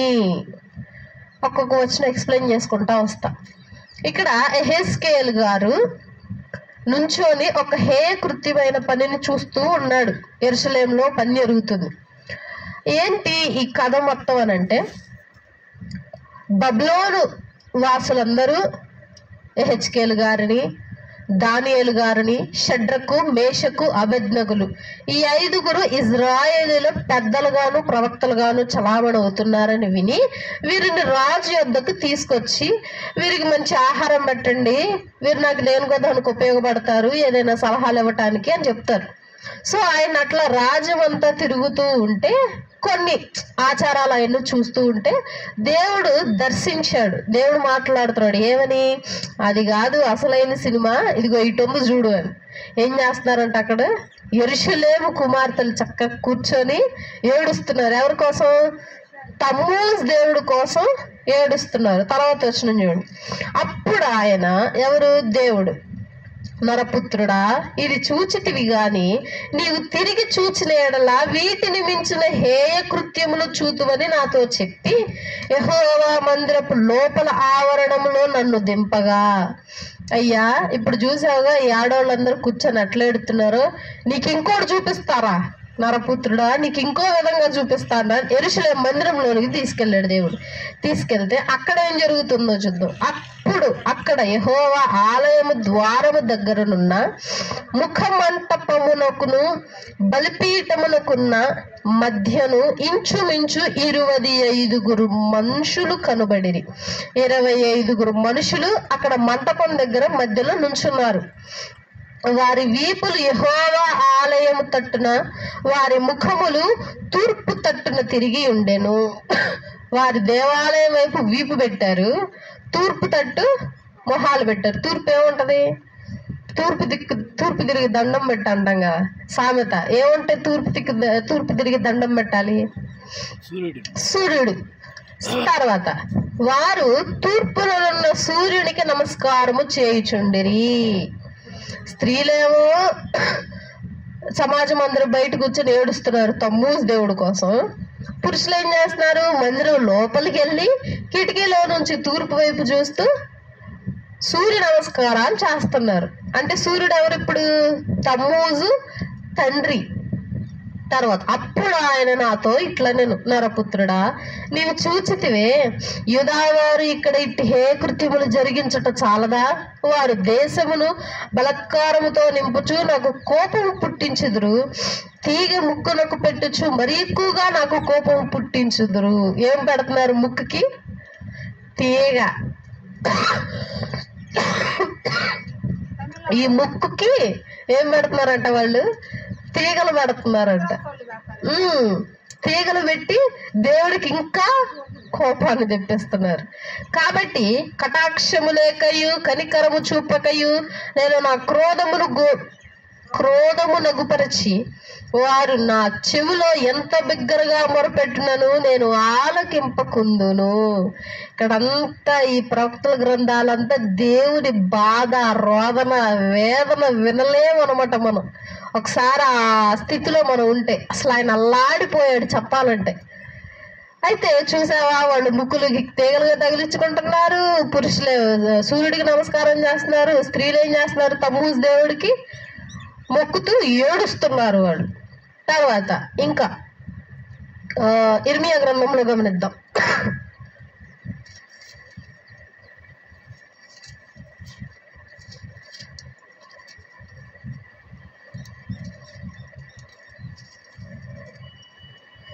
ఇర్మియా గ్రంథము 44వ అధ్యాయం. ఇర్మియా 44:15 నుండి 20 వచనాలు చదువుతాను చూడండి. ఇర్మియా 44:15. నేను చదువుతాను. అప్పుడు తమ భార్యలు అన్ని దేవతలకు కోపం ఎరిగిందురని ఎరిగి ఉన్న పురుషులందరూ అక్కడ నుంచి ఉన్న స్త్రీలను మహా సమాజంగా కూడిన వారును ఐగుప్తు దేశమందులే పత్రోసులో కాపురం ముందు జనులందరూ ఇర్మియాకు ఇలాగ ప్రత్యుత్తరం ఇచ్చారు. యెహోవా నామమును బట్టి నువ్వు మాకు ప్రకటించు ఈ మాటను మేము అంగీకరింపము. మేము నీతో చెప్పిన సంగతులన్నిటినీ నిశ్చయముగా నెరవేర్చబోతున్నాము. మేమును మా పితరులను, మా రాజులను, మా అధిపతులను యోధా పట్టణంలోని యెరూషలేము వీధులను చేసినట్లే ఆకాశ రాణికి ధూపం వేయుదుము, ఆమెకు పానర్పణములు అర్పించుము. ఎలా అనగా మేము అలాగూ చేసినప్పుడు మాకు ఆహారము సమృద్ధిగా దొరికెను, మేము క్షేమముగానే ఉంటిమి, ఏ కీడును మాకు కలుగలేదు. మేము ఆకాశ రాణికి ధూపం వెయ్యకయు ఆమెకు ప్రాణార్పణము అర్పింపకయు మానినప్పటి నుండి సమస్తము మాకు తక్కువైనది. అయితే ఇక్కడ మనం గమనించినట్లయితే 17వ వచనం నుండి గమనిస్తే మనం అంశంలోనికి వెళ్ళొచ్చు. ఇక్కడ ఇర్మియా గ్రంథము 44:17. మేము నీతో చెప్పిన సంగతులన్నింటినీ నిశ్చయముగా నెరవేర్చబోచున్నాము. ఎవరితో మాట్లాడుతున్నారు? ఎవరు మాట్లాడుతున్నారు? ఇజ్రాయేలు జనులు ఇర్మియా గారితో మాట్లాడుతున్నారు. ఇర్మియా గారు దేవుడి మాట వినటం ఆలస్యం, లేచి వెంటనే తక్కువని వెళ్ళటం, వీధుల్లో నుంచి చెప్పేస్తూ ఉండేవాడు. చెప్పిన వెంటనే అల్లరి మొక్కలు ఏం చేసేవాళ్ళు? రాయో రప్పో తీసిసిరి హేళన చేసేవాళ్ళు, ఎగతాళి చేసేవాళ్ళు, బాధలు పెట్టేవారు. అయితే వారు కళాఖండిగా మొహం మీద చెప్తున్నారు ఏమని? మేము మా పితరులను, మా రాజులను, మా అధిపతులను యూదా పట్టణంలోను యెరూషలేము వీధుల్లోనూ చేసినట్లు ఆకాశపు రాణికి ధూపము వేయుదము. ఆకాశానికి ధూపం వేస్తారంట. ఆల్రెడీ ఎక్కడెక్కడ చేశారు వాళ్ళు? రాజులు చేశారు, అధిపతులు చేశారు, యూదా వారి పట్టణాల్లో కూడా చేశారు ఆ పనులన్నీ. కాబట్టి మేమేం చేస్తాం? ఇప్పుడు దాన్ని కంటిన్యూ చేస్తాం, మేము దాన్ని ఆపం. ఎంత ధైర్యంగా చెప్తున్నారంటే ప్రవక్తకు ఆ మాటలు వాళ్ళు. ఆమెకు పానార్పణములు అర్పిత్తుము, పానము అర్పణాలు అర్పిస్తారట. అసలు ఈ అర్పణని దేవుడు ఎక్కడన్నా అడిగాడా? అమ్మ నాకు అర్పణ అర్పించమ్మా అని అడగల. కయ్యూని హేబేలు గారు అర్పించారు. మళ్ళీ తిరిగి ఎవరికి అర్పిస్తారట? ఆకాశపు రాణికి అర్పిస్తారట. పానవర్పణలు అంటే తాగటానికి నీళ్లు, తినడానికి అన్నం అర్పిస్తుము. ఏలైనగా మేము అలాగూ చేసినప్పుడు మాకు ఆహారము సమృద్ధిగా దొరికెను. ఎందుకంటే ఆమెకు ఎప్పుడైతే ధూపం వేసామో, ఎప్పుడైతే ఆ పలహారం అవన్నీ తీసుకొచ్చి పెట్టామో, అప్పటి నుంచి మాకు మంచిగా ఆహారం దొరుకుతూ మేము బాగున్నాం. కాబట్టి నేను ఏం చేస్తాం? వాటిని కొనసాగిస్తాం, మేము ఆపం. ఇదే పద్ధతి ఇప్పుడు కూడా కొనసాగుతూ ఉంది. పాస్టర్ గారు ఇంటర్వ్యూకి వెళ్తే, ఇప్పుడు నేను క్రైస్తవ్యంలోకి మారతాను, కానీ నా జీవితంలో ఒకటి జరిగింది, ఎందుకు జరిగిందో చెప్తే నేను క్రైస్తవ్యంలోకి మారుతా అంటాడు. నేను వినగానే రే భలే కరెక్ట్గా చెప్పాడే అని అనుకున్నా. ఎవరు? పాస్టర్ గారు కాదు, ఎదుటివాడు అడిగిన ప్రశ్న. ఆయన ఏమడిగాడంటే, నేను ఉన్నాను, మా దేవుడు ఉన్నాడు, మా దేవుడి దగ్గరికి వెళ్ళి మొక్కుకున్నా, అయ్యా నేను జర్నలిజం చదువుతున్నాను, నేను జర్నలిజం పాస్ అవ్వాలి, ఫస్ట్ ర్యాంక్ రావాలి, నాకు ఉద్యోగం రావాలని మొక్కుకున్నా. ఇప్పుడు ఆ దేవుడు మంచోడు కాదనుకో, ఆ దేవుడు నిజంగా లేడనుకో, మరి నాకెందుకు ఉద్యోగం వచ్చింది? నేను ఎందుకు పాస్ అయ్యాను, నేను అడిగింది ఎందుకు దొరికింది అంటాడు. కరెక్టేగా, 100% కరెక్ట్ అది. అప్పుడు అంటాడు ఆయన, బైబిల్లో వాక్యం తీసి చూపిస్తాడు. ఇదిగో వాక్యం. ఏంటా వాక్యం? ఇదిగో రా, అటు వెళ్ళి వారిని మ్రొక్కుదాం, ఇటు వెళ్ళి వీరిని మ్రొక్కుదాం, వీరిని మ్రొక్కితే ఈ విధంగా జరుగుతుంది, ఆ విధంగా జరుగుతుంది అని చెప్పి ఎవరైనాను చెప్పి నిన్ను పిలిచిన ఎడలా పోకుము అని అన్నాడు నా దేవుడు. ఇవన్నీ ఉంటాయి, జరుగుతాయి, మాకు తెలుసు, కానీ ఎవరి మూలంగా జరిగాయో నీవు అది గమనించాలి. అలాగే వీరు కూడా వీరికి దొరికే ప్రతి ఆహారం ఎవరిస్తున్నారని వీరు నమ్ముతున్నారు? ఆకాశపు రాణి ఇస్తుందని నమ్ముతున్నారు వీళ్ళు. సో మేము ఆకాశపు రాణినే పూజిస్తాము, ఇక్కడ నుండి ఆమెకే బలులు అర్పిస్తూ ఉంటాము అని చెప్పి కొనసాగిస్తూ ఉన్నారు. ఆ తర్వాత చదవండి. ఎలా అనగా మేము అలాగ చేసినప్పుడు మాకు ఆహారం సమృద్ధిగా దొరికింది, మేము క్షేమంగానే ఉంటుంది, ఏ కీడును మాకు కలుగలేదు. మేము ఆకాశరానికి దూపం వేయకయు ఆమెకు ప్రాణాత్మను అప్పింపకయు మానినప్పటి నుండి సమస్తం మాకు తక్కువైనది. మేము ఖడ్గము చేతను క్షామము చేతను క్షీణించుతున్నాము. మేము ఆకాశరానికి దూపం వేయగాను ఆమె ప్రాణాత్మనములు అప్పింపగాను మా పురుషులు సెలవు లేకుండా ఆమె పిండి వంటలు చేస్తున్నామా? చాలు. ఇక్కడ మా ఇంటి పురుషుల అనుమతి లేకుండానే మేము ఎన్ని చేస్తున్నాం అంటున్నావా అంటే పర్మిషన్ ఇచ్చారు అక్కడ ఉన్నటువంటి పురుషులందరూ, చెయ్యండి, ఎందుకు పిండి వంటలు నేను ఉన్నాను. సో ఇక్కడ వీరు చేసే పని అష్టారోతు దేవతను పూజిస్తూ ఉన్నారు. అష్టారోతు కావాల్సిన పిండి వంటలను వాళ్ళు అర్పిస్తూ ఉన్నారు. తర్వాత ఇంకో వచనంలో గమనిద్దాం.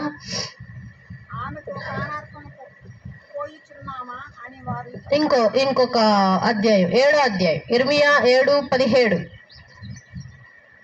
ఏ విధంగా కూడా దేవుడు వ్రాయించాడు, ఏ విధంగా వారు పానార్పణలు తయారు చేస్తూ ఉన్నారు.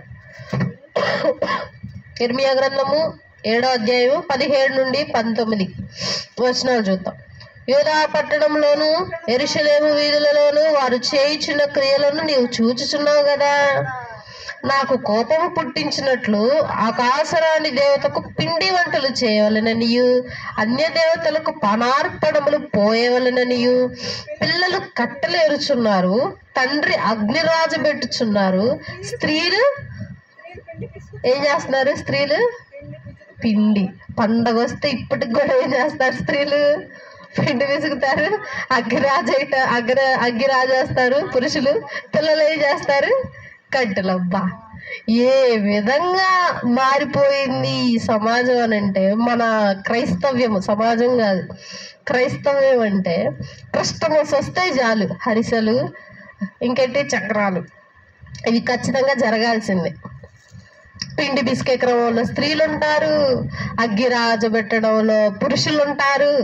ఆ ముక్క ఈ ముక్క, ఆ చెక్క ఈ చెక్క పిల్లలు ఆడుకుంటా తీసుకొచ్చి మొహాన్ పడేస్తారు.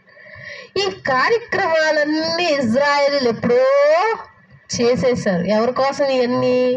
ఆకాశపు రాణి కోసం, అష్టారోతు కోసం, ఇస్తార్ కోసం, పోర్చుస్ కోసం, పోర్చులా. తర్వాత 2వ రాజుల గ్రంథము 21వ అధ్యాయం, 2వ రాజుల గ్రంథము 21వ అధ్యాయము 5. మరియు యెహోవా మందిరముకున్న 2 శాలలలో ఆకాశ సమూహములకు అతడు బలిపీఠమును కట్టించెను.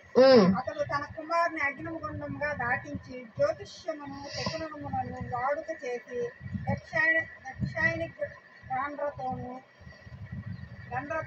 సోదగాండ్రలతోను సాంగత్యం చేసి. చాలు. ఇక్కడ మరియు యెహోవా మందిరమునకున్న 2 శాలలలో ఆకాశ సమూహములకు అతడు బలిపీఠమును కట్టించడు. ఎవరికి కట్టించాడు? ఆకాశ సమూహాలకు కట్టించాడు. ఆకాశ సమూహం అంటే ఆకాశంలో ఉండే ప్రతి దానికి ఆ బలిపీఠము వర్తిస్తుంది. ఆకాశంలో ఏమేమి ఉంటాయి? సూర్యుడు, చంద్రుడు, నక్షత్రాలు. వీరు ఏమనగా కొలిచేవారు? వారి పితరులు ఆకాశరాణిగా కొలిచేవారు. ఆ ఆకాశరాణి పేరు అష్టారోతు, సూర్యదేవుని పేరు నిమ్రోదు. క్రిస్టమస్ రోజు ఒక వాక్యం చెప్పాను నేను, ఏంటి అని అంటే క్రిస్టమస్ రోజు మిత్ర అనేటువంటి దేవుణ్ణి పూజిస్తారు. మిత్ర అనేటువంటి దేవుణ్ణి పూజిస్తారు. ఆ మిత్ర ఎవరు అని అంటే సూర్యదేవుడు. కాబట్టి ఇది ఎవరు పూజిస్తారు? రోమన్స్ పూజిస్తూ ఉంటారు. సో వారు దీన్ని అమలు పరిచారు, క్రిస్టమస్గా జరిపేసుకుందాం మనం దీన్ని అని. ఎందుకంటే ఆయన పుట్టినరోజు, సూర్యదేవుడు పుట్టినరోజు అంట ఆ రోజు మిత్ర. ఈ మిత్ర ఎవరు? రోమన్లు మిత్రగా కొలుస్తున్నారు, కానీ ఈ మిత్ర నిజమైన పేరు నిమ్రోద్. అంటే ఎక్కడ ఎంత తిరుగు, ఎటన్నా వెళ్ళు, ఏదన్నా చెయ్యి, ఎవరు ముఖ్యంగా ముగ్గురు కనిపిస్తారు: పురుషుడు, స్త్రీ, పిల్లాడు. అంతే. ఎన్ని మతాల్లోకి వెళ్ళు, ఎన్నన్నా చెయ్యి, ఏదైనా ఆరాధించు, ఎవరినైనా వెతుకు, ఎవరు కనిపిస్తారు మెయిన్ అంటే? మన వైపు కూడా అంతేగా. ఏంటి? యెహోవా, తండ్రి, కుమారుడు, తల్లి. పరిశుద్ధాత్మ ఎవరు పూజిస్తున్నారు ఇప్పుడు? తల్లి కదా మనకి ఇప్పుడు మెయిన్ కనిపిస్తుంది. మనకేం కనిపిస్తుంది ఇప్పుడు? మనం అంటే వాక్యం తెలిసిన వాళ్ళు ఆత్మతోనూ సత్యముతోనూ వాక్య రూపంగా మాట్లాడతాం. కానీ బయట వాళ్ళని కూడా అనకూడదు, కానీ నామకార్థ క్రైస్తవులు అనొచ్చు. వాళ్ళేంటి? బొమ్మలు చూస్తూ గుర్తుపడరు. ఏసై బొమ్మరా, మరీ బొమ్మరా అయ్యి అను. కానీ అవి ఎవరి బొమ్మలు? అష్టారోతు, తమ్మూజ్ బొమ్మల్ని మార్చారు. సరే, ఇక ఇది చూసారుగా. ఏమని? వారి కోసం బలిపీఠాలను కట్టించాడు. ఎవరు కట్టించారు అంటే మనష్షే కట్టించాడు. 21వ వచనం ఫస్ట్ లో ఉంటది. మనష్షే, చాలు మాకు చెప్తున్నా. మనష్షే యూదులకు రాజుగా వచ్చాడు. ఈ మనష్షే ఎంత దౌర్భాగ్యుడంటే, ఎంత దౌర్భాగ్యుడంటే దేవుడు కట్టించిన బలిపీఠాలన్నీ తీసేసి వాళ్ళ దేవతలు అన్ని పెట్టిస్తా ఉండేవాడు. అయితే చేసి ఏం చేశాడు? బలిపీఠాలు ఆకాశ సమూహాన్ని కట్టించి అతని కుమారుని అగ్నిగుండం చుట్టూ తిప్పుతున్నాడు. తన కుమారుడు అగ్నిగుండం చుట్టూ తిప్పుతున్నాడు. జ్యోతిష్యాలు చూపించాడు, జాతకాలు చూపిస్తున్నాడు, శకునగాళ్ళని పిలిపించాడు, సోది చెప్పే వాళ్ళని కూడా పిలిపించాడు. సో జాతకం ఈజ్ ఈక్వల్ టు సోది అని అంటారు ఎక్కువ. తర్వాత సొలొమోన్ గారు వచ్చారు. సో ఇవన్నీ దేవుడికి కోపం పుట్టించాయి. కాబట్టి ఈ జాతకాలు, శకునాలు చూడటము, ఇంకోటి ఏంటి, సోదే, యక్షులు, అగ్నిగుండాలు దాటించే ప్రక్రియ, ఇదంతా ఆకాశపు రాణి దగ్గర నుండి ఆచారంగా వచ్చింది. దాన్ని కొనసాగిస్తూ ఉన్నారు. సరే, ఇప్పుడు ఈమె మనకెందుకు సంబంధం అయ్యింది? ఈమెను ఎందుకు మనం జ్ఞాపకం చేసుకుంటున్నాం? అసలు ఈ గురించి ఎందుకు తెలుసుకుంటున్నాం అంటే, ఇక ఇలా జరుగుతూ రోమన్లు వచ్చేసారు. ఇక వాళ్ళ కాలక్రమేణా పెరుగుతూ రోమన్ల దాకా వచ్చింది. ప్రపంచమంతా రోమీలు ఒక రోజు పరిపాలించారు. ఒకనొక కాలమున రోమీలు మాత్రమే పరిపాలించారు ప్రపంచం మొత్తాన్ని. ఇప్పుడు ఎవరైనా పరిపాలించగలరా? లేదు. కానీ అందరూ రాష్ట్రాలకి, జిల్లాల వాటికే పరిమితంగా చేసుకున్నారు. ఇంతకుముందు ప్రపంచం మొత్తాన్ని రోమీలు పరిపాలిస్తున్న కాలంలో రోమీలు ఎవరిని పూజించేవాళ్ళు? అష్టారోతునే. ఆ పేర్లు వేరు విధంగా. ఏంటంటే పోర్చునా, ఇంకోటి ఏం పేరు పెట్టారు? అంతే, పోర్చునా. ఆ మనిషిని, చిన్న పిల్లాడినేమో తమ్మూజు. వారిని పూజించేవాళ్ళు. వాళ్ళకి గుడులు కట్టారు. నిమ్రోదు, సూర్యదేవుడు, మిత్ర అని పూజించేవాళ్ళు. ఆ గుళ్ళు కట్టి ఆ గుడి బయట వాళ్ళ విగ్రహాలు పెట్టడం, గుళ్ళో విగ్రహాలు పెట్టడం. మరి గుడి అంటే ఎవరి గుడి అంటే వాళ్ళదే పెడతారు కదా విగ్రహం. ఇట్లా వాళ్ళు ఊరు మొత్తం నింపుకొని క్రైస్తవ్యం అప్పుడే చెలరేగుతున్న టైంలో, అంటే క్రైస్తవ్యం విజృంభిస్తుంది ఆ టైంలోనే సౌలు గారు పౌలుగా మారారు. ఆయన కూడా రోమీయుడే. ఆయన ఏం చేశాడు? ఒక్కొక్కళ్ళు కనిపించినట్టు చర్మాలు ఒలిచి పడేసేవాడు. అట్లా అదే క్రమంలో ఆయన మారాడు. ఆయన తర్వాత జనం ఇంకా కంటిన్యూ చేశారు దాన్ని. ఏం చేశారు? క్రైస్తవుడు ఎక్కడైనా కనిపించాడు, పురుషుడు కనిపించాడు అని అంటే సలసలా కాగుతున్నటువంటి మైనలో ముంచేసేవాళ్ళు. ముంచేసి చక్కగా కాలుకి తాడు పెట్టి పైకి లాగేసి ఒక చెట్టు కొమ్మకు తగిలిచ్చేసి రాత్రిపూట దాన్ని అంటించేవాళ్ళు. భగ్గుమంటూ వెలిగేది. ఆ మైనంలో కూర్చొని వాడు పనులు చేసుకుంటూ భోజనాలు చేసుకుంటూ ఉండేవాడు. స్త్రీలు, గర్భిణీ స్త్రీలను పైనుంటి కింద దాకా ఆ ఖడ్గంతో చీల్చేసి బిడ్డని చచ్చిపోయాక బయటికి తీసి బిడ్డని తీసుకెళ్లి సింహాలకి, పులులకి తీసుకెళ్లి పెంపుడు జంతువులకి వేసేవాళ్ళు. అంటే ఇంత కఠినంగా, క్రూరంగా చంపేవాళ్ళు క్రైస్తవుల్ని. అయినా క్రైస్తవులు ఎక్కడా భయపడకుండా ఏ స్థలం కనిపిస్తే ఆ స్థలంలో ప్రార్థన పెట్టుకునేవాళ్ళు. ఎక్కడ చెట్టు పొదల్లో కనిపిస్తే అక్కడ ప్రార్థన చేసుకుంటా ఉంటూ ఇంకా పెరుగుతూ ఉన్నారే కానీ తరిగిపోలే వాళ్ళు. ఈ రోమా సామ్రాజ్యం, క్రైస్తవ్యం పెరుగుతూ ఉంది, రోమా సామ్రాజ్యం తరుగుతూ రావటం ఒక రాజు గమనించాడు. ఆ రాజు పేరు కాన్స్టెంట్. రోమా ప్రభుత్వం రాజు ఆయన.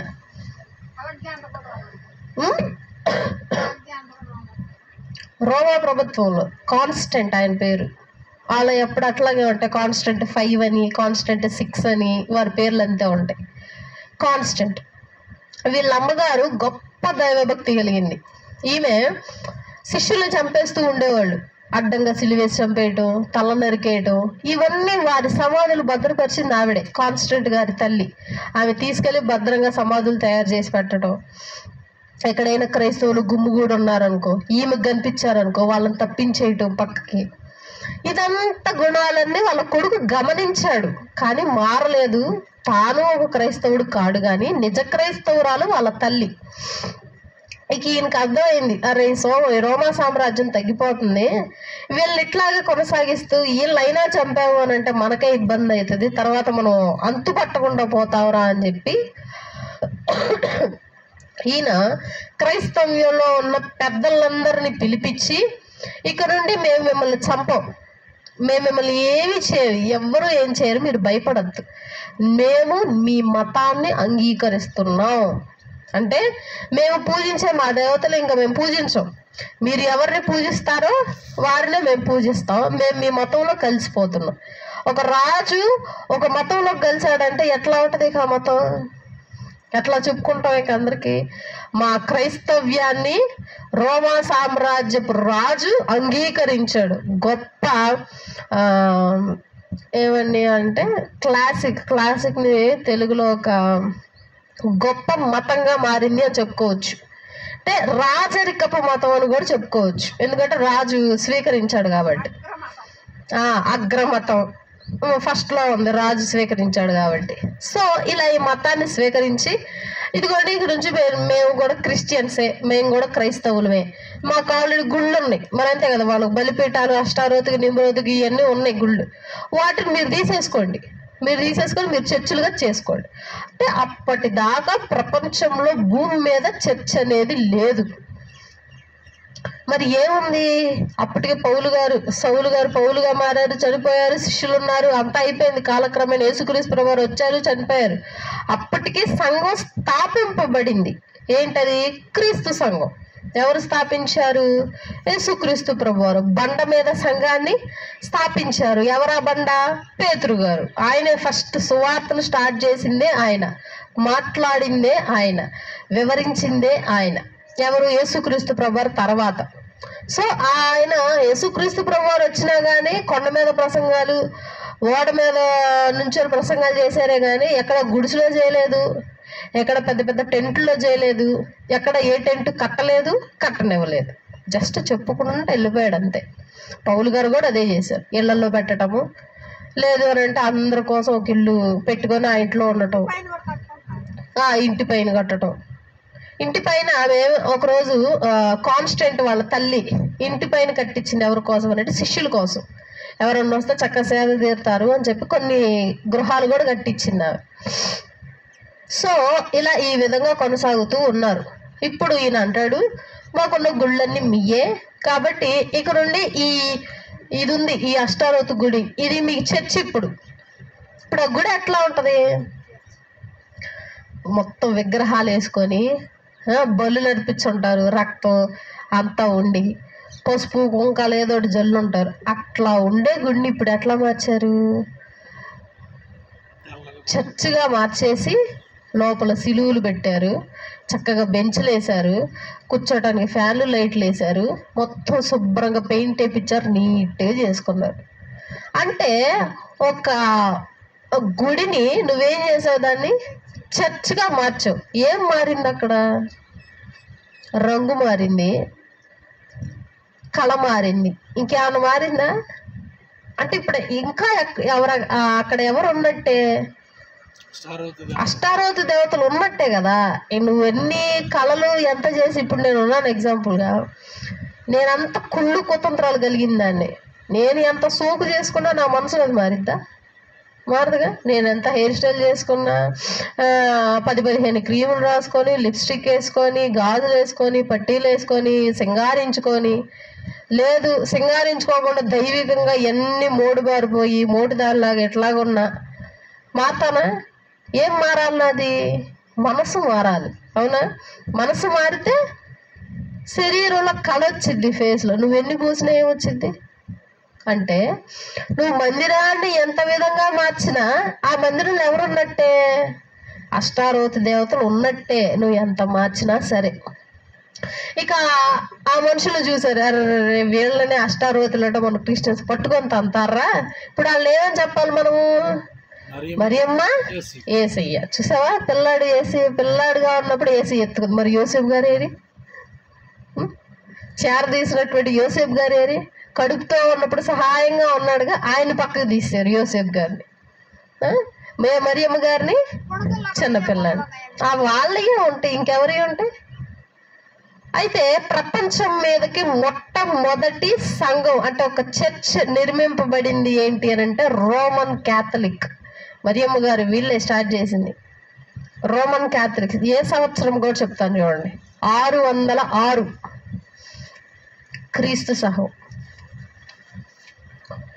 క్రీస్తు శకం 33.5 సంవత్సరంలో క్రీస్తు సంఘం స్టార్ట్ చేశారు. ఎవరు? యేసుక్రీస్తు ప్రభువారు యెరూషలేములో. ఇప్పుడు రెండోసారి చర్చ్ కట్టింది అంటే, ఆయన కట్టింది ఏంటి? బండ మీద కట్టాడు యేసుక్రీస్తు ప్రభువారు ఒక సంఘాన్ని. మానవుడు కట్టింది ఒక చర్చ్. ఎక్కడ కట్టాడు? రోమా ప్రదేశంలో, రోమా అనే ఊర్లో కట్టాడు. ఏంటది అంటే క్యాథలిక్. చర్చ్ పేరు క్యాథలిక్. రోమాలో ఉంది కాబట్టి రోమన్ క్యాథలిక్ అన్నారు. అది ఎప్పుడు? క్రీస్తు శకం 606 సంవత్సరంలో కట్టారు. ఎవరు అనంటే బోనఫస్ III, బిషప్ 3 అని అర్థం. ఈ బిషప్ 3 కట్టాడు.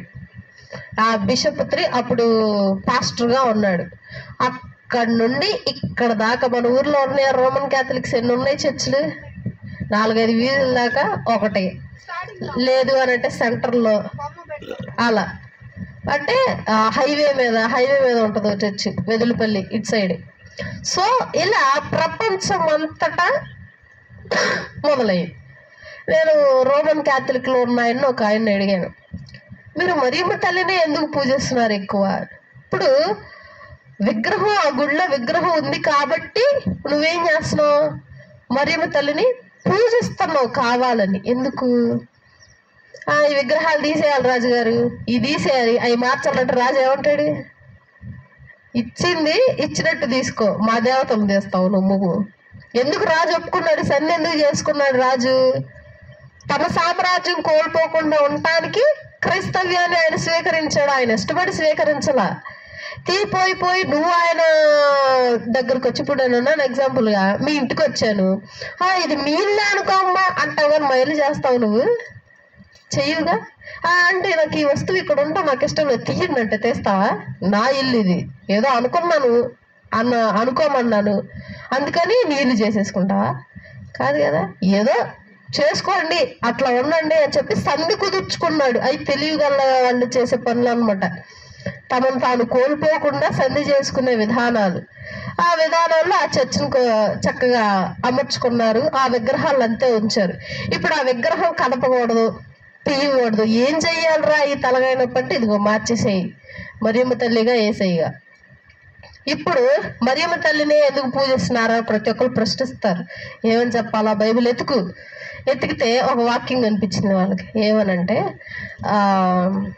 ఒక పెళ్లిలో, యేసుక్రీస్తు ప్రభువారి పెళ్లిలో ద్రాక్షారసం అయిపోతే తల్లి వచ్చి, అయ్యా ద్రాక్షారసం అయిపోయిందంట అయ్యా అంటే, అమ్మా నా సమయం ఇంకనూ రాలేదు, నువ్వు ఎందుకు తొందరపడుతున్నావు అని అన్నాడు దేవుడు. అన్నాడా? సరేనయ్యా అని వెళ్ళిపోయింది. యేసుక్రీస్తు ప్రభువారు అక్కడ ఉన్నారంటే అర్థం ఏంటి?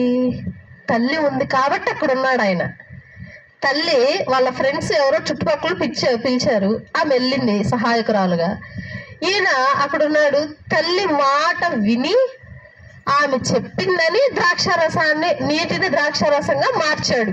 ఎవరు చెప్పారని? తల్లి చెప్పిందంట. అందుకని యేసుక్రీస్తు ప్రభువారు విన్నారు. అంటే తల్లికి ఎంత ప్రాధాన్యత ఇచ్చాడో చూసావా యేసయ్య? వాళ్ళమ్మ చెప్పినా ఎవరు వచ్చి చెప్పినా చేసేవాడు దేవుడు, అంతే కదా. కానీ టయానికి తల్లి వచ్చి చెప్పింది, అంతే. తల్లి వచ్చి అయ్యా టైపోయింది అయ్యా, అంత గందరగోళంగా ఉంది అని చెప్పింది. అదే విషయం ఇంకెవరన్నా చెప్పుంటే చేసేవాడు దేవుడు. కానీ దేవుడే అన్నాడు అక్కడ, ఇంకా టైం రాలేదు ఉండమ్మా అన్నాడు. చెప్పిన వెంటనే చేయలా, ఇంకా టైం రాలేదు, సమయం ఇంకనూ రాలేదు. అయితే యేసుక్రీస్తు ప్రభువారు మరియమ్మ తల్లి గారి మాట విన్నాడు. మరియమ్మ తల్లి గారిని యేసుక్రీస్తు ప్రభువారు సిలువలో చనిపోతూ కూడా మరియమ్మ గారిని చెయ్యి వదలకుండా తనని తీసుకెళ్ళి ఎవరికి అప్పగించాడు? తన స్నేహితుడైనటువంటి యోహాను గారికి అప్పగించాడు. చూసావా ఎంత ప్రేమ తల్లి మీద. కాబట్టి ఇంత ప్రేమను పెంచుకున్నామంటే మనం కూడా పెంచుకోవాలి. ఆమెలో ఉన్న సాదృశ్యమైన గుణాలు చాలా ఉన్నాయి. కాబట్టి ఆమె చెప్పటం మూలంగానేగా నీటిని ద్రాక్షారసంగా మార్చాడు, మధురంగా అయింది, పెళ్లి చాలా సంతోషకరంగా జరిగింది. అదే నీ గురించి నా గురించి ప్రార్థన చేసింది అనుకో, ఆయన వింటాడుగా, తల్లి చెప్పిందిరా వినాలరా అని. అది ఫిలాసఫీ, అది లాజిక్ వాళ్ళు కొలవటానికి. నాకు ఆయన చెప్పాడు. మొత్తం అయ్యే ఏంటి దాని అర్థం? మరియమ్మ గారట, మరియమ్మ గారికి మనం ప్రేయర్ చేయాలంట. అమ్మ నాకు ఈరోజు బాగా అనారోగ్యం ఉందమ్మా, మీకు బిడ్డ చెప్పండి అమ్మా యేసయ్యకని మనం చెప్పాలట.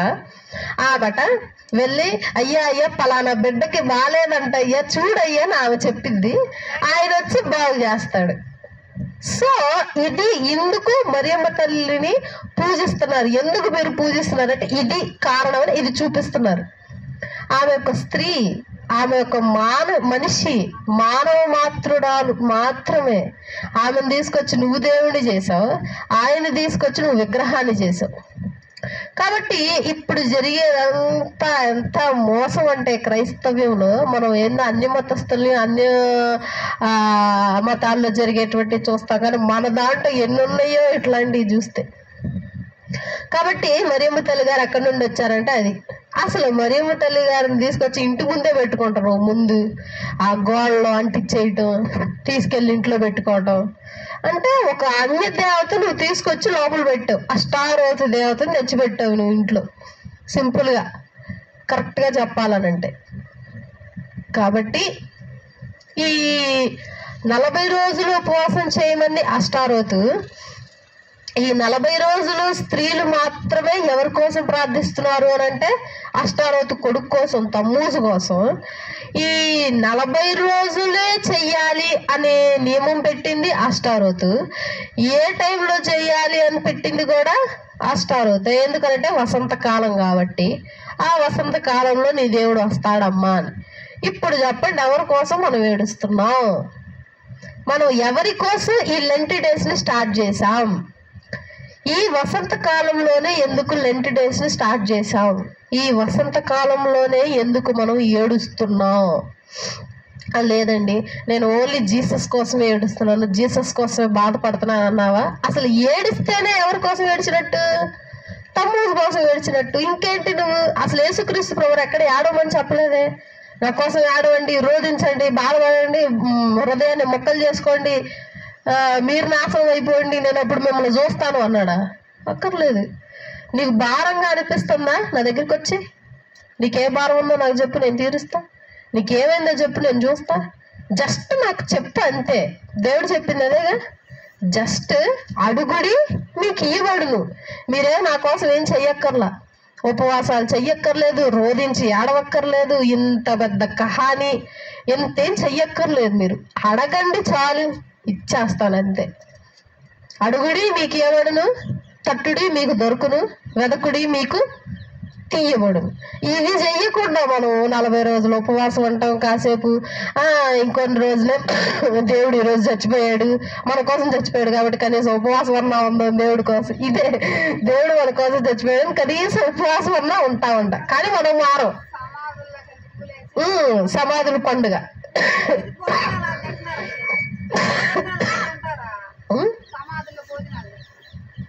తెలీదు నాకు అసలు, నేను అసలు విన్నాను కానీ. సో సమాధుల పండుగ, ఈస్టర్ సమాధుల పండుగ చేశారు. ఎందుకనంటే యేసుక్రీస్తు ప్రభువు లేచినట్టుగా మనోళ్ళు కూడా ఎవరు లెగిస్తారేమో చూసేద్దామని చెప్పి. యేసుక్రీస్తు ప్రభువు లేచినట్టు మనోళ్ళు కూడా లెగిస్తే వాళ్ళకి తేడా ఏముంది? దేవుడికి మానవుడికి ఇంకేమైనా ఉండిద్దా తేడా? లేదు. అది మాత్రం మనుషులు ఆలోచించరు. ఇవి చెప్పినా సరే మానవుడు వినడు. ఎందుకు? అలవాటు పడ్డాడు మనిషి ఈ 40 రోజులు ఉపవాసం ఉండాలా, ప్రార్థన చేయాలా అని. ఇక అలవాటును మానుకోడు. ఇంకొకళ్ళు అంటారు, ఈ 40 రోజులు ఉపవాస ప్రార్థనలు చేస్తే ఎవరో ఒకళ్ళు మారతారుగా. సంవత్సరం అంతా మారన్నవాడు 40 రోజుల్లో మారతాడా? సంవత్సరం అంతా చూడండి దేవుడు ఈ 40 రోజుల్లోనే చూస్తాడా? కాబట్టి ఈ చరిత్ర చాలా స్పష్టంగా వ్రాయబడింది. సరే, ఇది నేను చెప్పేది ఒక కల్పితం అని అనుకుంటే, బాబు గోగినేని గారు ఉన్నారు. ఆయన ఒక సైంటిస్ట్. ఆయన మాట్లాడే మాట స్పష్టంగాను ఖచ్చితంగాను మాట్లాడతాడు.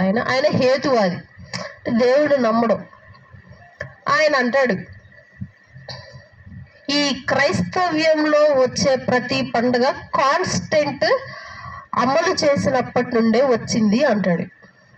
కాన్స్టెంట్ అమలు చేసినప్పటి నుండే క్రిస్టియానిటీ, ఈ క్రిస్టమస్, ఈస్టరు, గుడ్ ఫ్రైడే, ఈ ఆదివారపు సెలవు దినం, ఇవన్నీ వచ్చిన ఆయన నుండే వచ్చింది. తర్వాత ఈ యేసుక్రీస్తు ప్రభువారు, మరియమ్మ తల్లి, ఇదంతా ఒక కాపీ స్టోరీ. వేరే ప్రదేశం నుండి కాపీ చేశారు. ఏంటది అని అంటే చెప్పానుగా, ఈజిప్ట్. హోరస్ ఏం చేశాడు? అలాగే నీటి మీద నడిచాడంట ఆయన కూడా. హోరస్ ఈజిప్ట్ ఈజిప్ట్ దేవుడు నీటి మీద నడిచాడట ఆయన. చక్కగా ఆయన చనిపోయిన వెంటనే పాతి పెట్టారు. 3వ రోజు ఆయన తిరిగి లేచాడట. అందుకే ఈజిప్టీయులు చక్కగా దేహాన్ని భద్రపరుస్తారు. వారు ఈజీగా ఎట్టబడితే ఆడబడేసి కాల్చరు, భద్రపరుస్తారు. యూదులు కూడా అంతే, శరీరాన్ని భద్రపరుస్తారు గుహల్లో పెట్టేసి. కాబట్టి ఈ హోరస్ కూడా సేమ్ యేసుక్రీస్తు ప్రభువారు ఎలా బతికారు అట్లాగే ఈయన కూడా ఉన్నాడు. కాబట్టి నువ్వేం చేసావు? ఈజిప్టుల దగ్గర నుండి నువ్వు కథని కాపీ చేసి నువ్వు క్రైస్తవ్యంలోకి తీసుకొచ్చి ఇదో మతంగా నువ్వు ప్రకటిస్తున్నావు అలా అన్నాడు. విన్నవాడికి ఎవరికైనా కరెక్ట్ అనిపిస్తుంది, విన్న వాళ్ళకి ఏదైనా కరెక్ట్ గానే అనిపిస్తుంది. మరి అంతే చరిత్ర, అది నిజమైన చరిత్రే. మరి అన్ని విధాలుగా చేశారో లేదో తెలియదు కానీ ఆయన నీటి మీద నడిచాడు. ఇప్పటికీ నీటి మీద చాలా మంది నడుస్తున్నారు తెలుసా? Magic trick. అది కూడా ఒకటే, ఇది ఒక ట్రిక్స్ అన్నమాట. కింద ఒక బెంచ్ వేయటం కనిపించకుండా, ఈ ట్రిక్స్ మనం కనిపించేటట్టుగా నేను కూడా నడుస్తున్నాను. అలా చాలా మంది నడిచారు అనమాట అమెరికా సైడ్స్ లో. నేను చూశాను వీడియో. అంతే. ఇప్పుడు మనం విశ్వసించినట్టుగా ఎవరు విశ్వసించరు. విశ్వసించాలి అని అంటే వాళ్ళకి రుజువు చూపించాలి. ఇదిగో రుజువు, నా దేవుడు నిజమేనని. సో ఆయన చెప్తాడు, ఇదిగో వారి నుండి ఇక్కడికి ఇలా వచ్చారు అని చెప్పి. సో ప్రతిదీ ఒక కట్టుకథగాను కల్పితంగాను బయట వాళ్ళు చెప్తూ ఉన్నారు. మనం చేసే ఆచారాలు అలాగే ఉన్నాయి. బసవదావర బైబిల్లో లేదు. 40 రోజులు ఉపవాసం చేయమని బైబిల్లో లేదు. ఆ పాస్టర్ గారు తనతో అన్నారంట, మా చెల్లితో, 40 రోజులు ఉపవాసం ఎందుకు చేయాలి అని అంటే 40 అనే సంఖ్య ప్రాముఖ్యమైనది. ఎందుకు? చాలా చోట్ల బైబిల్లో వ్రాయబడింది 40 సార్లు యేసుక్రీస్తు ప్రభువు ఉపవాసం ఉండి ప్రార్థన చేశారు. 40 సార్లు మోషే గారు కొండ మీద ఎక్కి ప్రార్థన చేశారు 40 రోజుల నుండి. ఉండి అంటే ఇట్లా 40 అనేటువంటి సంఖ్య ప్రాముఖ్యమైంది కాబట్టి ఈ 40 పెట్టుకోవడం కూడా తప్పులేదు. ఈ 40 రోజులు మనం కూడా పాటిద్దాం. ఎవరు చేసేది అది? అష్టారోతు కోసం చేసేది. ఈ 40 రోజులు మనం కూడా పాటిద్దాం అని చెప్పి దాన్ని స్టార్ట్ చేశారు ఈ పూర్వీకులు. అంటే అష్టారోతుకు, నిమ్రోదుకు, తమ్మూసుకు చేసే ఆరాధన ప్రక్రియ అంతా దాన్నే తీసుకొచ్చి మన మీద కుమ్మరించారంతే ఈజీగా. ఇష్టం ఆమె పేరుని ఈస్టర్గా మార్చారు. ఈ 40 రోజులు మీరు ప్రార్థించి రోధించి ఏడవండి. ఆ తర్వాత రోజు ఉపవాసం ఉంటారు. ఈ 40 రోజులు మీరు ఆ తర్వాత రోజు చక్కగా పబ్బాలు వండుకొని అందరిని పిలుచుకొని కడుపు నిండా తినండి. మనం చేసేది కూడా అదేగా. గుడ్ ఫ్రైడే ఉంటావు, ఈస్టర్ ముందు రోజు ఉంటావు, ఈస్టర్ పొద్దున్న దాకా ఉంటావు, చర్చ్ టైం దాకా. ఈ సాయంత్రానికి చికెన్ మటన్ ఆల్రెడీ తెచ్చుకొని వండి పెట్టుకుంటాము. అదంతా 40 రోజులు ఉన్న ఉపవాసం అంతా కడుపు నిండా తింటాం. ఆ 40 రోజులు తినంతా ఆ రోజు తినేస్తాం. ఇక అంటే ఈ ఆచారం అంతా ఈ అష్టారోతు దేవత పెట్టిన ఆచారాన్ని మన పూర్వీకులు దాన్ని కంటిన్యూ చేసి మోడిఫై చేసి మార్చి దాన్ని మనకి ఇదిగో బైబిల్లో లేకపోయినా ఇది మన మంచి కోసమే అంతా అని చెప్పి ఇచ్చేశారు. ఇప్పుడు ఇదంతా నిజమని మనకు తెలిసి కూడా ఏం పర్వాలేదు, మనం అష్టారోతుని కాకుండా ఓన్లీ దేవుడి కోసం ఏడవచ్చు అని అనుకుంటే ఎంత మాత్రం కరెక్టే? అసలు కరెక్ట్ కాదు. అసలు ఏడవటమే తప్పు. ఆ ఏడవటం యేసుక్రీస్తు ఏడవటం, యేసుక్రీస్తు ప్రభువారి కోసం ఏడవటం అంటే ఇంకా పెద్ద తప్పు అది. కాబట్టి నీకు ఏడవాలనిపిస్తే తలుపులు వేసుకొని కూర్చొని దేవుని సన్నిధిలో ఏడు, అంతేగా. తలుపులు వేసుకో, ఇంట్లో చక్కగా గడి పెట్టుకో, బైబిల్ పెట్టుకో, మోకరించు, చేతులు జోడించు, మచ్చం మీద పడేడు, కింద పడేడు, ఎట్టగా ఏడు, దేవుడు చూస్తున్నాడు. అందుకే కావాలని చెప్పి బసవవారంలోనే 40 రోజుల్లోనే ఏడిస్తే నీ సుఖాలు నీ కష్టాలు తీరుతాయి అని అంటే మాత్రం కాదు. కాబట్టి ఈ చరిత్రను జ్ఞాపకం ఉంచుకోవాలని మనవి చేస్తూ, ఈ చరిత్ర ఆధారాలు తెలియని వారికి ఇంకా తెలియజేయాలని మనవి చేస్తూ, వీటిని జ్ఞాపకం చేసుకొని దేవుని యందు భయముతోను భక్తితోను మెలిగి నిజమైన దానిని వెదకి వెంబడించాలని మనవి చేస్తూ, చిన్న మాటలు మన హృదయంలో దేవుడు ఈ మాటలు మన వినికిల్లో దేవుడు దీవించి ఆశీర్వదించి మనల్ని బలపరిచి మనకెప్పుడు జ్ఞాపకం ఉండేలాగా చేయలాగున సహాయం చేయాలని మనవి చేస్తూ, ఇచ్చిన మాటలు దేవుడి వెనుకల్లో దేవుడు దీవించి ఆశీర్వదించును గాక. ఆమేన్. అందరి తల నుంచి కళ్ళు మూసుకున్నట్లయితే ప్రార్థన చేసుకుంటాం. మమ్మల్ని మిక్కులుగా ప్రేమించిన మా ప్రేపర్లో గొప్ప తండ్రి, నువ్వు చుట్టూ గొప్పతనం బట్టి సమయం బట్టి వందనం స్థుతులు స్తోత్రం ప్రభా. నిన్నటి వరకు మీరు ఇక్కడ కాపుదల భద్రపరిచి మా జీవితంలో ఇంకొక రోజు నన్ను గ్రహించారు. వందనములు. ఎంతో మంది రోజుల్లోకి నశించిపోచుండగా మీరు మమ్మల్ని అలాగే చేయకుండా ఇప్పటికీ సజీవులకు ఉంచారు. వందనములు. నా తండ్రి, ఈరోజు మేము విన్నటువంటి వాక్య భాగము నా తండ్రి ఎంతో అద్భుతమైన వాక్య భాగము. అట్టి వాక్యమును మాకు అందజేశారు మీరు. వందనములు. అట్టి వాక్యము నా ప్రభువా మీరు మా హృదయాలు భద్రపరచండి అయ్యా. ఇటువంటి సత్యాలను మాకు ఇంకనూ తెలియజేయండి అయ్యా తండ్రి ప్రభా. వీటన్నిటిని మేము తండ్రి ప్రభు ఈ ఆచారంలో మేము పడకుండా, ఈ ఆచారం అనేటువంటి రొచ్చులో మేము తిరగకుండా నా తండ్రి నీ యొక్క సత్యమైన వాక్యపు జాడలో మేమందరం నడిచే కృపను మాకు అనుగ్రహించండి అయ్యా తండ్రి. ఇప్పటికైనా వాక్య భాగంలో మేము తెలుసుకొని తండ్రి ప్రభా మేము మారి నా తండ్రి నీ యందు సత్యముతో బతికే కృపను అనుగ్రహించండి. తెలియని వారికి తెలియజేసే కృపను అనుగ్రహించండి. మంచి జ్ఞానమును తెలివిని అనుగ్రహించండి నా తండ్రి ప్రభు. ఈ వాక్యము మా హృదయంలో భద్రపరచండి నా తండ్రి.